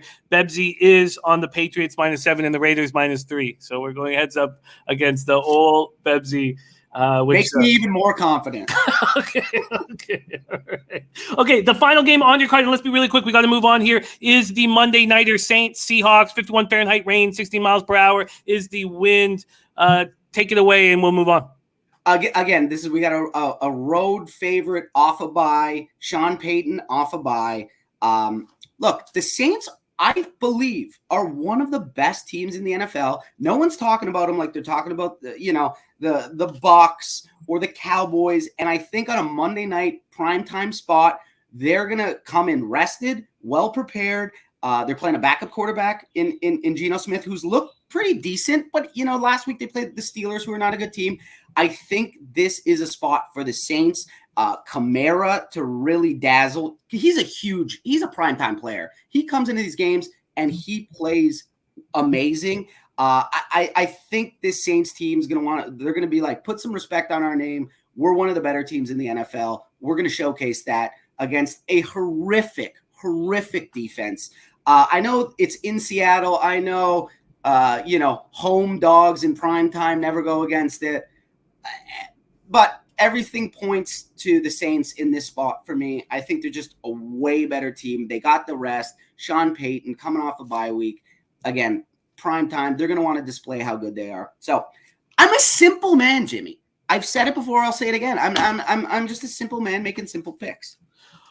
I like it. You're coming off a 3-1 debut here on the show, Pavi. Let's just review Pavi's action here. Bengals +6.5, Jets +7, Chiefs -4, Falcons moneyline -130, and Eagles +3, Saints -4. Pavi, go get them. Where can we see you next in New York doing stand-up or anywhere? New York Comedy Club. I'm always there. I'm always around New York City. I reactivated Twitter for this. Hated Twitter, but got back on it for this. Need to get more active. On Instagram, Mr. Alex Pavone. Same as always. I'm around. Good luck to you, Jimmy. Thanks for having me, man. Always a pleasure to see you. Say hi to the family. You're the best. I love you, buddy. Thank you so much for joining us. There is, I'm going to pop his Twitter handle. He once had a big Twitter, but he didn't enjoy it, so he cut it a couple years ago. So he's building it back up. And Clint says Bears down to a +11.5. Damn it. +11.5. All right, let's move on to your next guest, a legend in our circles, a man that we look up to, and a spectacular capper. Joining us live right now, please welcome to the show, the big Ragoo in the house. Ragoo, how are you, my man? What's happening? What's happening, everybody? Good to see you. Always a pleasure to be back. I'm living in mediocre land right now. I'm not too happy with myself, if you want to know the truth, but I'm not sending out packages, and I'm not getting a whole lot back either, but it's always great to cap, and, my day is going to come where I'm going to go on that 18-2 run, so it's coming real soon. So let's get ready to rock and roll. Oh, we know that, Ragoo. We've watched you rock for too long. We know that. So let's take it away right now. Ragoo starting with Bengals Ravens, a very controversial spot here. Yeah. And we've talked about the market moves. We talked about the injuries. But let's hear how Ragoo's going to get paid on this spot. Take it away, my man. Yeah, well, there's a new Joe Cool in town, and there's Joe Burrow going against the old Joe Cool's team. But Ravens are more of a situational play here versus the Bengals. The Bengals are rolling. This is for, the AFC supremacy in that division. And both teams are playing pretty decent. One team, a little bit not so much on the road, but one team's feasting on the road, and that's the Bengals. The Bengals in this spot here, if you want to look at some recent trends, ATS-wise, the road team's 4-1 in the last 5. And the Bengals are 5-2 the last 7 meetings in Baltimore. So all things and indicators would point towards the Bengals if we play just on trends, which we know we don't do that. You get crushed if you play trends. But at the same time, we know that the Ravens are decimated in the running back position. They've kind of made their adjustments, I would say. Now we get, in this spot, we get Devontae Freeman and we get Le'Veon Bell to kind of fill in that role. And the Ravens are a team, when they play at home, they feast at home. They're 3-0 straight up and 2-1 ATS, where the Bengals, like I said, they've been pretty decent road warriors here. But I look for for a lot of scoring. I look for the Ravens to get their opportunities against a much improved Bengals defense in this spot. But like you said earlier, I heard you mention in the show, there are some question marks on some of the opponents that the Bengals have played. I know the numbers tick down, which I love that. So I think this is a good spot for the Ravens to kind of showcase their superiority in that division. And I think the Ravens will get the job done at home. I think the last 3 times they played Cincinnati, they've outscored them by 114-19. That's not the same same Bengals team here, but there's a lot of one thing that Harbaugh does with his pieces. He's a great coach, and he's always making the best at what he's got. And I think he'll do that in a spot at home against the Bengals. Makes me nervous. Makes me nervous that you're on the other side here. What did you get the Ravens at? I took them at 6. I kind of seen the market was going that way, and I just kind of waited, and then I just plucked it down at minus a 6. Birdie also is on that spot. Birdie was pretty strong on the Ravens on Tuesday, and he had me off for the Bengals, and I was fine with that. And then when I saw bigger bets coming in on the Bengals, finally I was like, you know what? I will pull the trigger because that's what I wanted to do initially, and but I'm very, very nervous. So we got Ragu and Birdie both confident on the Ravens. All right. Ravens -6, -110 for Ragu to get on the board. Let's move on to his next spot. And this is the spot that our guy, Who's Knox, wanted to talk about. Carolina Panthers, New York Giants, 59 Fahrenheit, partly cloudy, 3 miles per hour. We talked about the enormous injuries the Giants are dealing with in their high-profile offensive spots. And I'm very nervous backing them at +3, but I did back them at +3. The total's gone from 44 to 42.5, and we go to where the cash lies in this spot. 53,338 tickets in. 25% of the tickets on the Giants, 33% of cash. Now that's a spot that I generally love being on with numbers like that. And then we have 43% of tickets on the under, 70% of cash on the under, and that makes sense with the total going from 44 to 42.5. Skee Profit says I was nervous at first, but let's go, Ragu. I'm on the Ravens as well. All right, take it away here, Big Ragu, Panthers, Giants. All right, so the Giants are always my first love when it comes to football. All the heartache and Super Bowl championships over the year, and I've been so disgusted with management and the way they approach the draft and the way they address personnel. So that has nothing to do with this game, but it does in a sense because now, like you were saying, they are totally decimated on the offensive side. And that puts a lot of onus on Daniel Jones, who himself is coming back from concussion protocol. And he looked like it in that last game too. So I don't think it's going to get any easier for the Giants in this spot because they do have their struggles putting points on the board, and especially at home. I mean, they have yet to score more than 14 points in East Rutherford. And they faced, when they came against those teams at home, they played the Broncos, which were ranked 2nd at the time in defense, the Falcons 31st. And the Rams were 9. So now they get to take on the Panthers, which, they're missing Shaq on the linebacking spot, but they're still pretty decent overall. They're still ranked 3rd in the NFL. And the Giants are averaging like 5 points in the first half at home, and Carolina is averaging giving up 6 points. So this is a spot I looked at, not particularly full game, but just to kind of see how the Giants come out of the locker room along with the Panthers, because the Panthers, they're also 0-3 straight up in their last 3, but they're 1-1 on the road ATS, and the Giants are 0-3 straight up and 0-3 ATS at home. So I like I think the Panthers is going to hold them down, maybe look to a full game under possibly 44, which that could be a little sketchy depending on how the Panthers put points up here.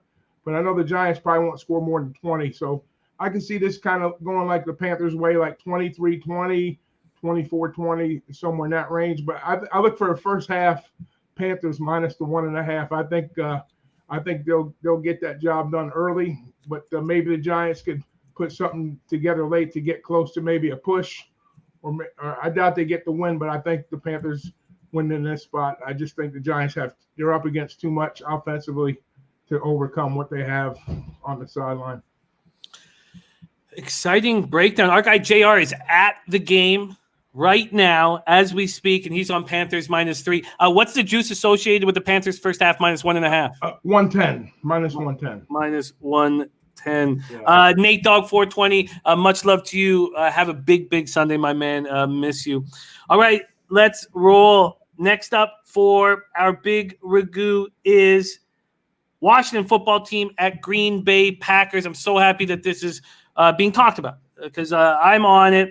I got 9.5. It went down to 7.5, and I was like, yes. Now it's at 8. 8.5 is back, and now there's a 9 at Bodog. So I'm not feeling nearly as confident as I did before. 27% of tickets are on Washington. I think somebody mentioned that they were a public side. They're not public at all. 27% of tickets on Washington and just 21% of the cash. When we were here on Tuesday, there was bigger bets made on Washington, and that's why it moved from 9.5 to 7.5. And I was like, okay, good. I'm on the side of the Sharps. I am no longer, and I'm now very nervous about my action. Let's see if Ragu makes me more confident or more nervous. Take it away, Ragu. Washington. Oh, great. But let me go over injuries very quickly. Sorry. Curtis Samuel, wide receiver, groin. Brandon Scherf, knee. Offensive tackle Samuel Cosme, ankle. Wide receiver Cam Sims, hamstring. And Ryan Fitzpatrick, again, still on crutches. So all those guys are out. We're not talking questionable. We're talking out. Cornerback William Jackson, defensive end Chuck Tony, and running back Antonio Gibson still dealing with the shin injury that's still bothering him, but it looks like he will play. For the Packers, center guard Josh Myers, knee. Dennis Kelly, tackle. Dennis Kelly back, out. And then David Bakhtiari, knee, is out. Linebacker Preston Smith, oblique, and he's got 102 straight games going on right now. Safety Darnell Savage, concussion. Kevin King, shoulder, questionable. Take it away.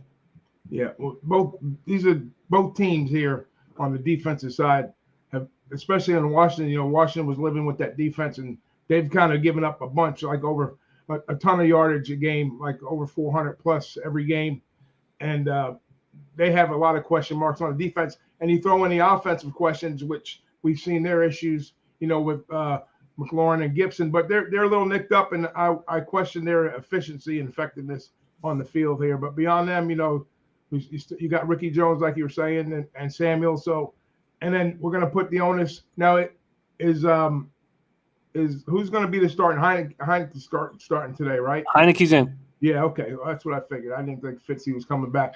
So, I mean, you give that problem, and then how do you get their offense right? Maybe you go up against a team like Green Bay, which is having their defensive struggles also. But then it boils down to the quarterback matchup. So all things being equal, I mean, there's no comparison if you're going to put Heineke versus Aaron Rodgers in Wisconsin. So this is a game that's going to probably play out on the offensive side, and I think you don't want to get in a shooting match with Aaron Rodgers at home. I mean, they can play down a little bit, but I think in this spot, they've been quietly getting numbers done, getting to the window 5-1. I think ATS. I think Green Bay is, and I think this is another good spot for them to kind of stretch out and win by margin. I don't think they win by big doubles, but I think they could probably win by like 10 and 11 here. So I think Washington's defense will improve, as things go on, but this isn't the spot for them to kind of get right and kind of shore things up on the defense side. So I think it's too much offense on the offensive side for Green Bay. And I think Washington's in that to score points, even though Green Bay, they're going to have to run the ball. So if Washington can run the ball and control clock a little bit, it'll be close on the number. But if they're not able to run, then they're going to be in a whole lot of trouble, and it'll be all Packers. And what did you get them at? -8.5. -8.5 at -110. Yes. Packers -8.5 at -110. There we go. By the way, Birdie says Cards and Packs are in huge look-ahead spots. Next week's game will go a long way on who gets the first week bye. Caution on Cards and Packers. That bye means a lot, especially for the Packers.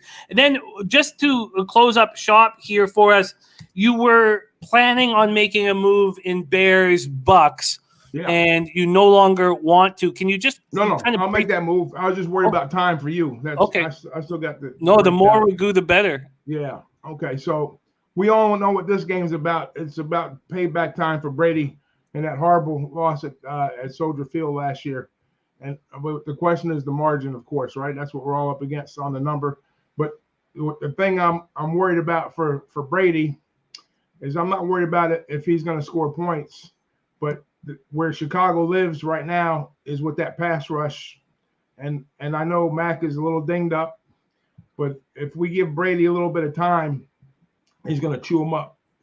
I think with the Bucs front seven is probably one of the toughest in the NFL, and that's going to be a bad spot for Fields to come in. Fields, he's thrown more interceptions than he has touchdowns, obviously, and the big pieces missing for Tampa is Gronk and Brown. Gronk, especially in the red zone. Brown playing the slot, but don't kid yourself. Tampa's loaded up with weapons, and this team feasts at home. Tampa's numbers are not good ATS. But if you go back and you look at the home numbers outside that game from Dallas, the opening game in the opening game for the NFL, Tampa scored well over 40 points a game here. So if the Bears don't bring the pressure up against Tampa, it's going to be a long day for Fields and the Bears. And I think if they're able to run the ball, very similar to Washington here, same type of cap. If the Bears can run the ball and not keep Fields from making mistakes, and they can control a little bit of clock, then Tampa would probably have to do the same thing, match them score for score. But I don't see that happening here. I think Tampa kind of gets the job done by margin, and I think they win by 3 touchdowns. Jesus, that maybe I needed to hear that. What did you get the Bucs at? Minus 11.5. Minus 11.5 at minus 110. Yes, sir. Yeah. Big Ragu, man, I just love sharing the screen with you. I know we're going to get you back on NFL Pop-Up, and Big Ragu stars on our big Saturday college football show every week. And Ragu, we need you for the Breeders' Cup shows. I know you're not going to Vegas this year, so if you could jump on with us, that would mean the world to all of us.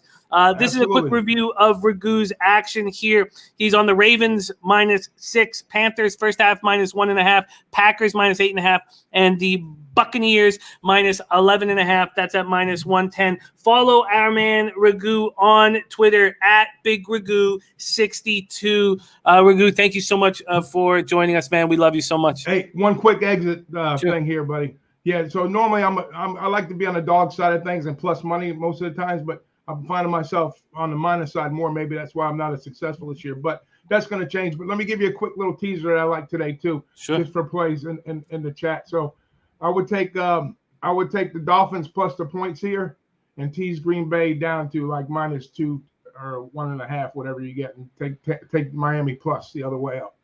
2-team tease. Dolphins plus Miami down. That does make a ton of sense. Yeah. Getting a lot of love from the chat.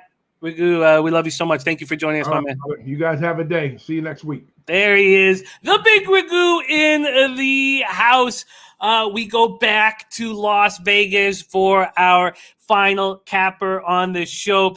He stars on our channel. He also is the star of our Saturday NCAA football show, also the Closing Line MLB show. He will be hosting our NCAA basketball show alongside Maxwell Smart, and he's here to rock with us right now. Your friend and mine. Please welcome to the show, Mr. Migda Mac Daddy. C-Mac, what's happening, my man? Jimmy, what's up, my guy? How you doing on Sunday? I fucking love these days. I love this show. I'm very, very pumped up to be here, and we love having you on the show.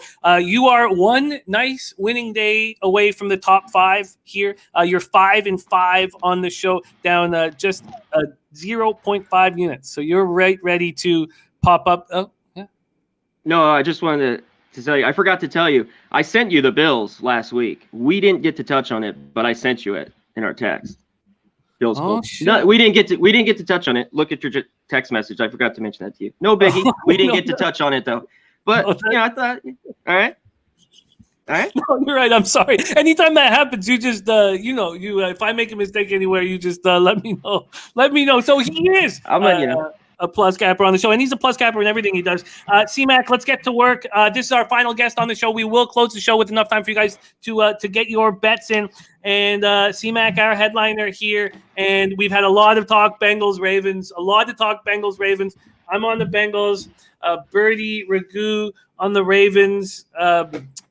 Wow. And then we had, what did Pavi? Pavi had this spot too, and Pavi's on the Bengals.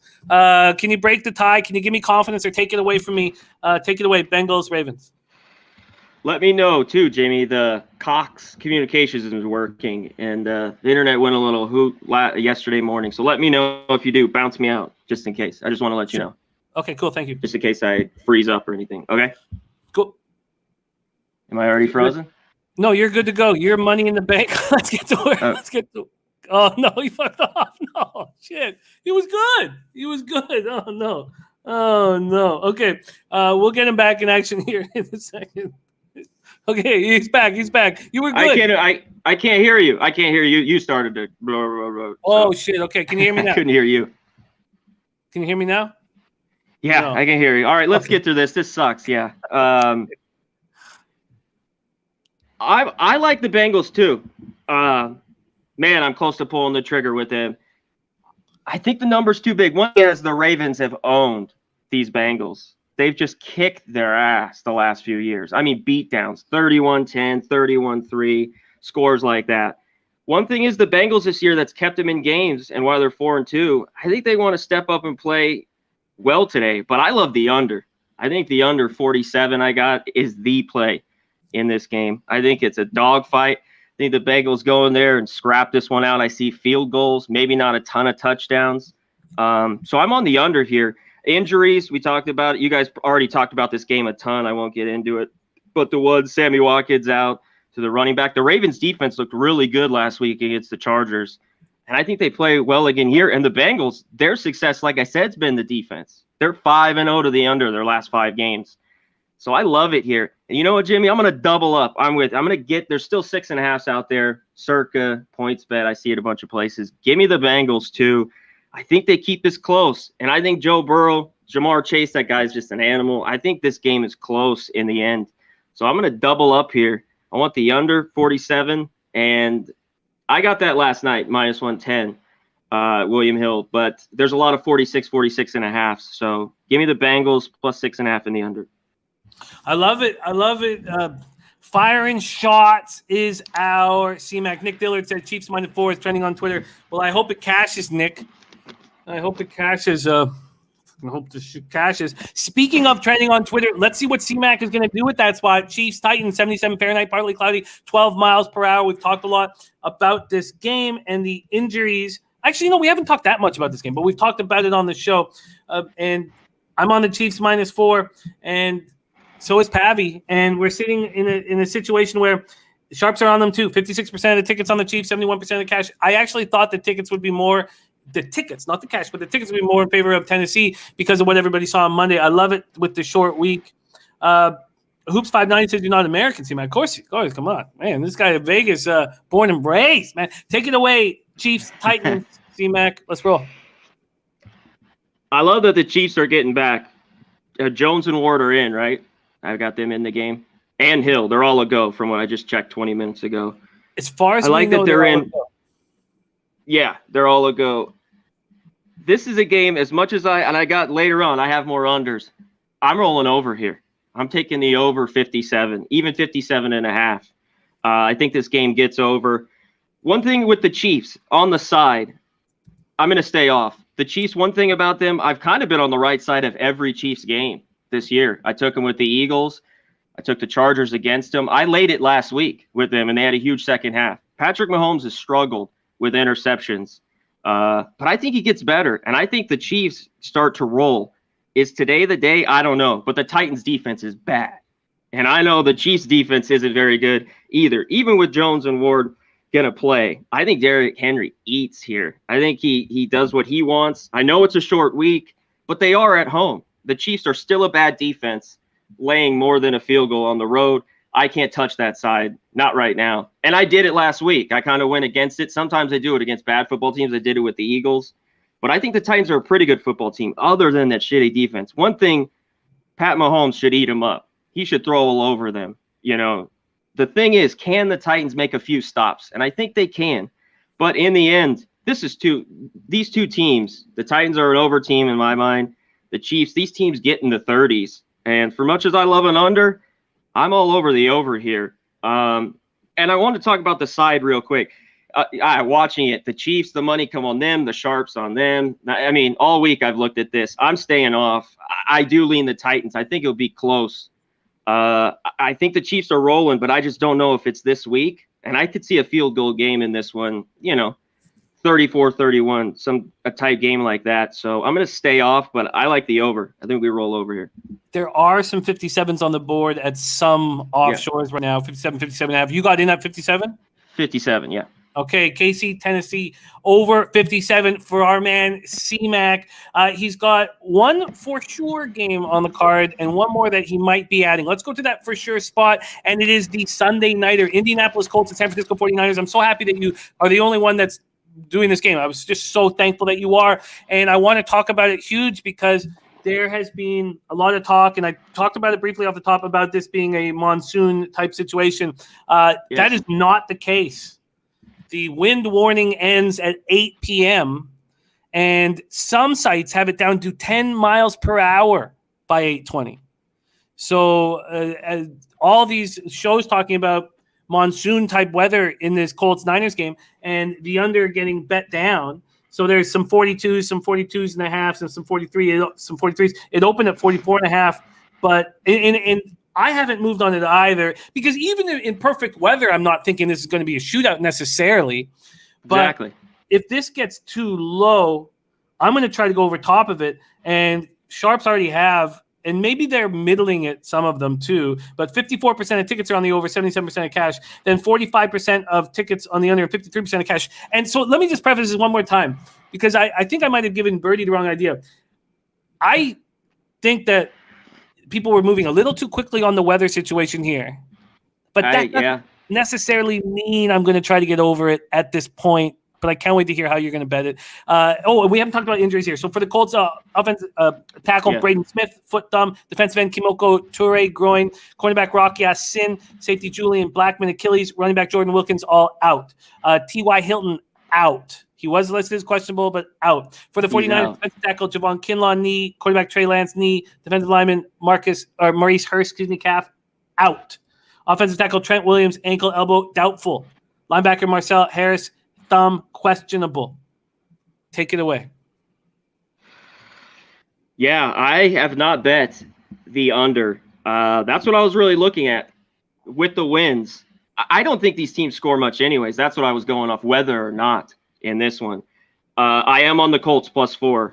I think they're in this game. The 49ers, I know they get Jimmy G back, but I just don't think he's great. That guy, he's not very accurate. And the 49ers, one thing, laying points with the 49ers at home, you've gotten your ass whipped. They're like 5-22. Their last 27 as a home favorite. And now they're laying more than a field goal. I know they're coming off the bye. I get all that. I like the Colts, how they've been playing. It's all on Wentz. Our guy Wentz, little shaky ankles, Wentz, Jimmy. He's got 9 TDs, 1 pick. He's only fumbled twice. So that's the key tonight with all this rain. I get the winds calm down, but I still see rain 90%, right? I mean, it looks like it's raining. Yeah, but all game long.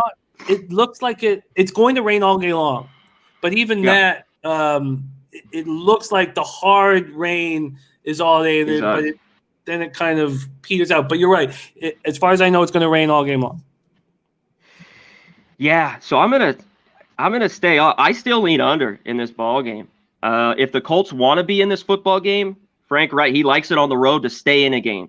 Especially the first half lower, he wants to be in it. So I think this game could be tight. The only problem, like you talked about, when you start to get down to 42, that's right over the number. 23-20, it's over, like you talked about. So, but I'm on the +4. I just think it's too many. Colts have played well on the road. I thought they had a good second half. Hey, I had the Texans last week. I mean, at halftime, 10-3, I'm going, hey, okay, Colts blew them out the second half. Hilton out doesn't help. But this guy, Taylor, he's having an unreal year. Second league, he's got 113 yards from scrimmage. He's played great. I think they pound the rock with him. We know the 49ers want to run the rock and probably keep Jimmy G, from not throwing too much because I don't think he's that great. I think the Colts +4 is the play. I know the 49ers coming off the bye. This looks like the ultimate. Colts have been covering 3 straight. 49ers are on the low. This is where you jump on the 49ers. But I would have to have them 3 or lower. And I still don't love the 49ers. I think this game is tight. So I want the Colts. And I lean under. With all that weather going on, I think this game can stay under. But I'm going to stay on top of it. And it's low, like you said. But I didn't see a high-scoring game anyway. So +4 with the Colts is my bet here. Colts +4 at -110. It is moving in the Colts' favor. Quick look I thought at it would. the cash again here is 55% of tickets on the Colts, 47% of cash on the Colts, but it's moving towards the Colts. Birdie says, Wentz has been playing great, no one talking about it. Colts have the better offense and defense and quarterback here. Garoppolo 1 hit away from not fishing. No Kittle. And again, no Trey Lance either. Indy wins the game outright, he says. I agree. I'm totally on exactly. Birdie, boom. I agree with him a lot. Great capper. Totally agree with his words. Real DJX has Colts +4. Gerald Jones says Colts +4 dog of the day. And Not Flush Island is on the 49ers team total over. And Charlie Chip says Colts will win outright if they do not turn the ball over. So Colts. Exactly. Real quick, Jimmy. I went over that, but Wentz is key. Those butterfingers he has, and he's kept it together this year. In the rain tonight, if he turns it over, the Colts could be in trouble. That's the one caveat. If he takes care of the ball, I think they can do well enough. Hand it off to Taylor, and Colts get it done. Sorry to cut you off there.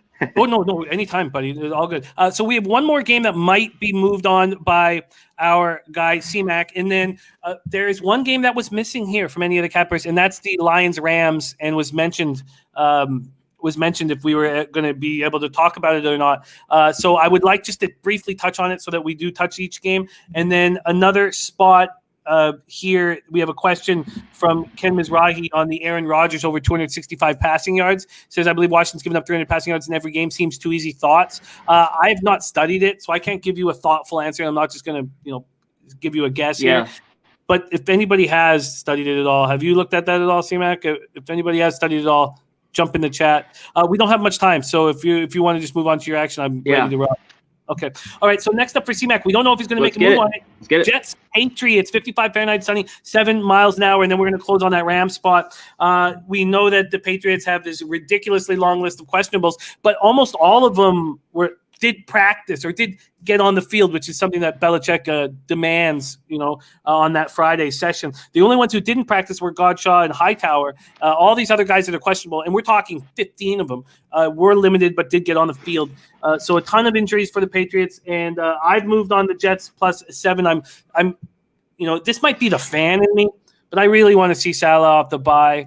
I just feel like the Jets getting destroyed by the Patriots and then get the bye to kind of come in. I'm excited about it. Let's hear if you are moving on this spot. C-Mac, take it away, Jets, Patriots. The more and more I think of this game, I want the Jets, Jimmy. But I'm taking the under here. I'm on the under, even at 42.5. 8 of the last 11 have gone under. I know they just played a few weeks ago. I like your look with the Jets. I think Wilson coming off the bye, I think he plays way better. You can't play any worse than he did 3 weeks ago when they got their ass kicked. I think it'll be tough to score. I think the Patriots defense will play well. They played well against the Cowboys. Then that game went haywire. Just scoring started going crazy. Overflew. It was 14-10, in the fourth quarter there. I think this is a stay under game. I mean, 19-17, a game like that, field goals. I think Wilson is better in this one.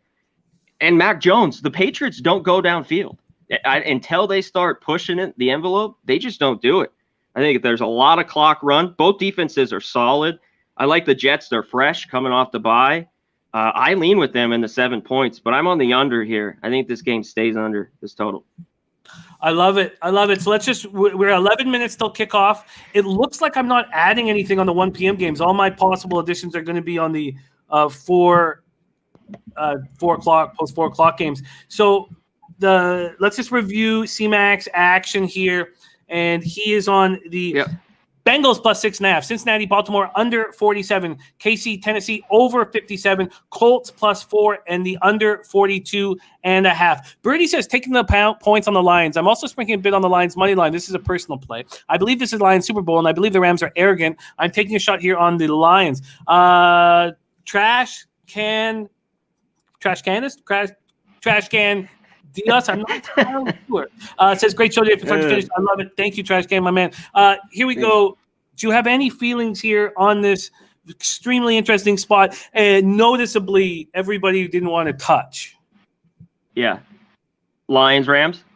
So right now we've got this 15.5, 16.5 on the board. Let me just check this to make sure this is up to date. Yeah, 16 at Bet365 right now. And from a cash flow standpoint, we have 56% of the tickets, 81% of the cash on the Rams, and then 49% of tickets, 81% of cash on the under. And I was close, thinking about the under because I do think it'll be a meaningful game, a bit of an emotional game. But I'd love to hear just a quick breakdown on it if you can. And sorry, I'm throwing this at you, blindsided. No. Wow, like we've already seen it, Arizona to 20.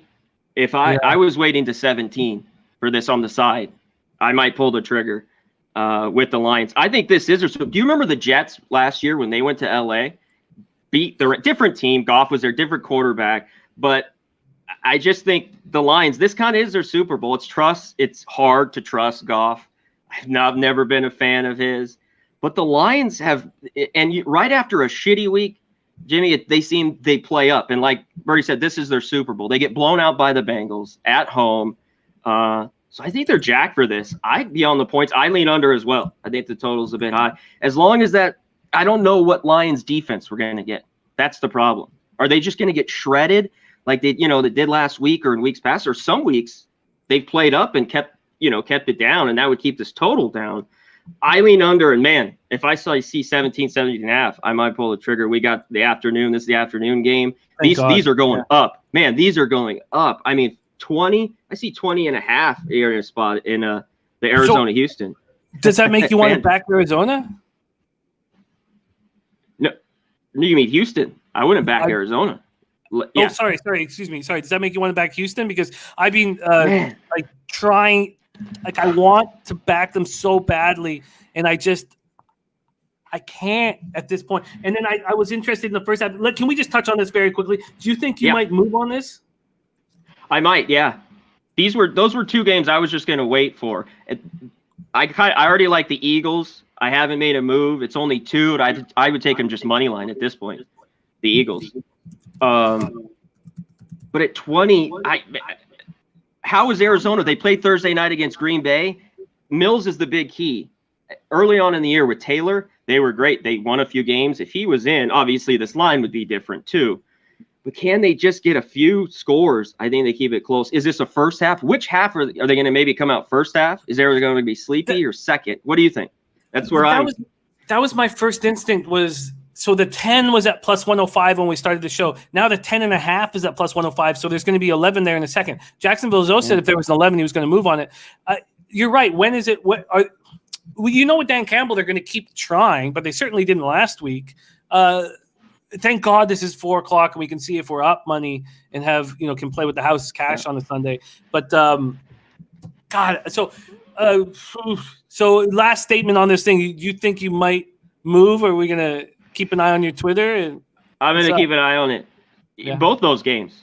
I'm going to watch it. So the Detroit and LA and Houston, Arizona. So yeah, I'll text you and I'll put it on Twitter if I play it. Sure. And you can, if you want to add, I think we'll just keep with the making the official picks here, but I just mean for my own cash, for my own inside CMAC info.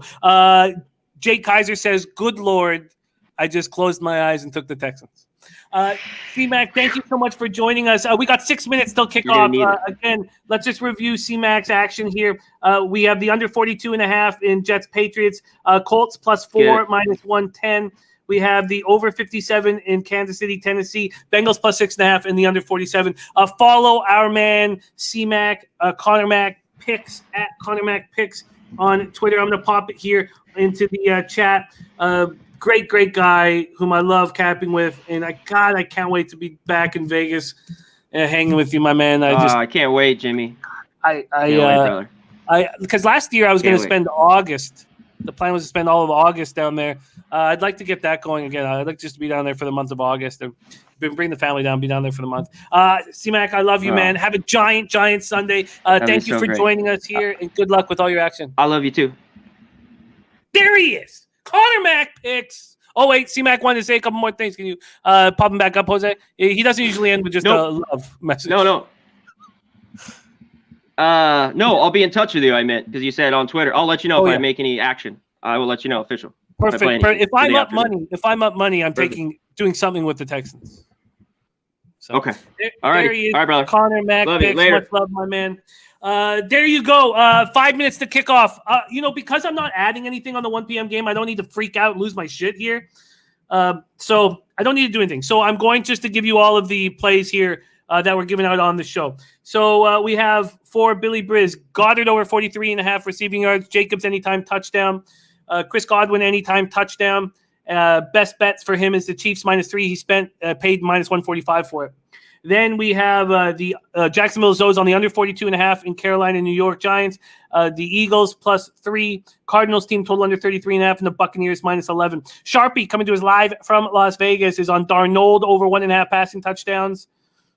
Hill receiving yards over 85.5 at DraftKings. Ridley receiving yards over 73.5. Waller receiving yards over 62.5. Renfro over 5.5. Receptions at +130. That's only if Waller doesn't play. And the Fournette anytime touchdown +130 and the over 26.5 receiving yards at -110. And Connor anytime touchdown +120. Alex Pavone, who started 3-1 on the show. We'll see what he does today. Bengals +6.5. Jets +7. Chiefs -4. Falcons money line and Eagles +3 and Saints -4 on Monday. Then Big Ragu gave us Ravens -6. Panthers first half -1.5. Packers -8.5. Buccaneers -11.5. And for the Bengals +6.5 from CMAC and Cincinnati, Baltimore under 47. Kansas City, Tennessee over 57. Colts +4 and under 42.5 in Jets, New England Patriots. I made one move in NHL today. I'm on the Minnesota Wild -1. Taking it easy. We have nothing without you guys. Sean Thompson, Real Deal Prime, Ken Mizrahi, Jake Kaiser, Hoops 590, Aurora Burrus. God, I wish I could do that better. Said so many Lion fans here talk shit on Stafford. Now he's carrying the Rams, says our Oberus. I got to work on that. Real DJX, Andrew G, Real Deal Prime, Not Flush Allen, Chris Brady, Gerald Jones, PG 00187, Polo this, Polo that, Kevin Riley. All you guys, man, you make this show special. Leo Leon, Mark Schillingberg, Runts, Slatsy, Man Bear Pig, Birdie. Thank you guys so much. And to our producer, Jose, who I send just so much information to, and he does such a great job putting it out there, setting up the graphics, and I love working with him very, very much. So big shout out to Jose. From all of us here at Pub Sports Radio, Jeff Slaughter, and all of us, thank you so much for watching. Thank you for your support. We have nothing without you guys. Let's have a giant Sunday, baby! Let's have a giant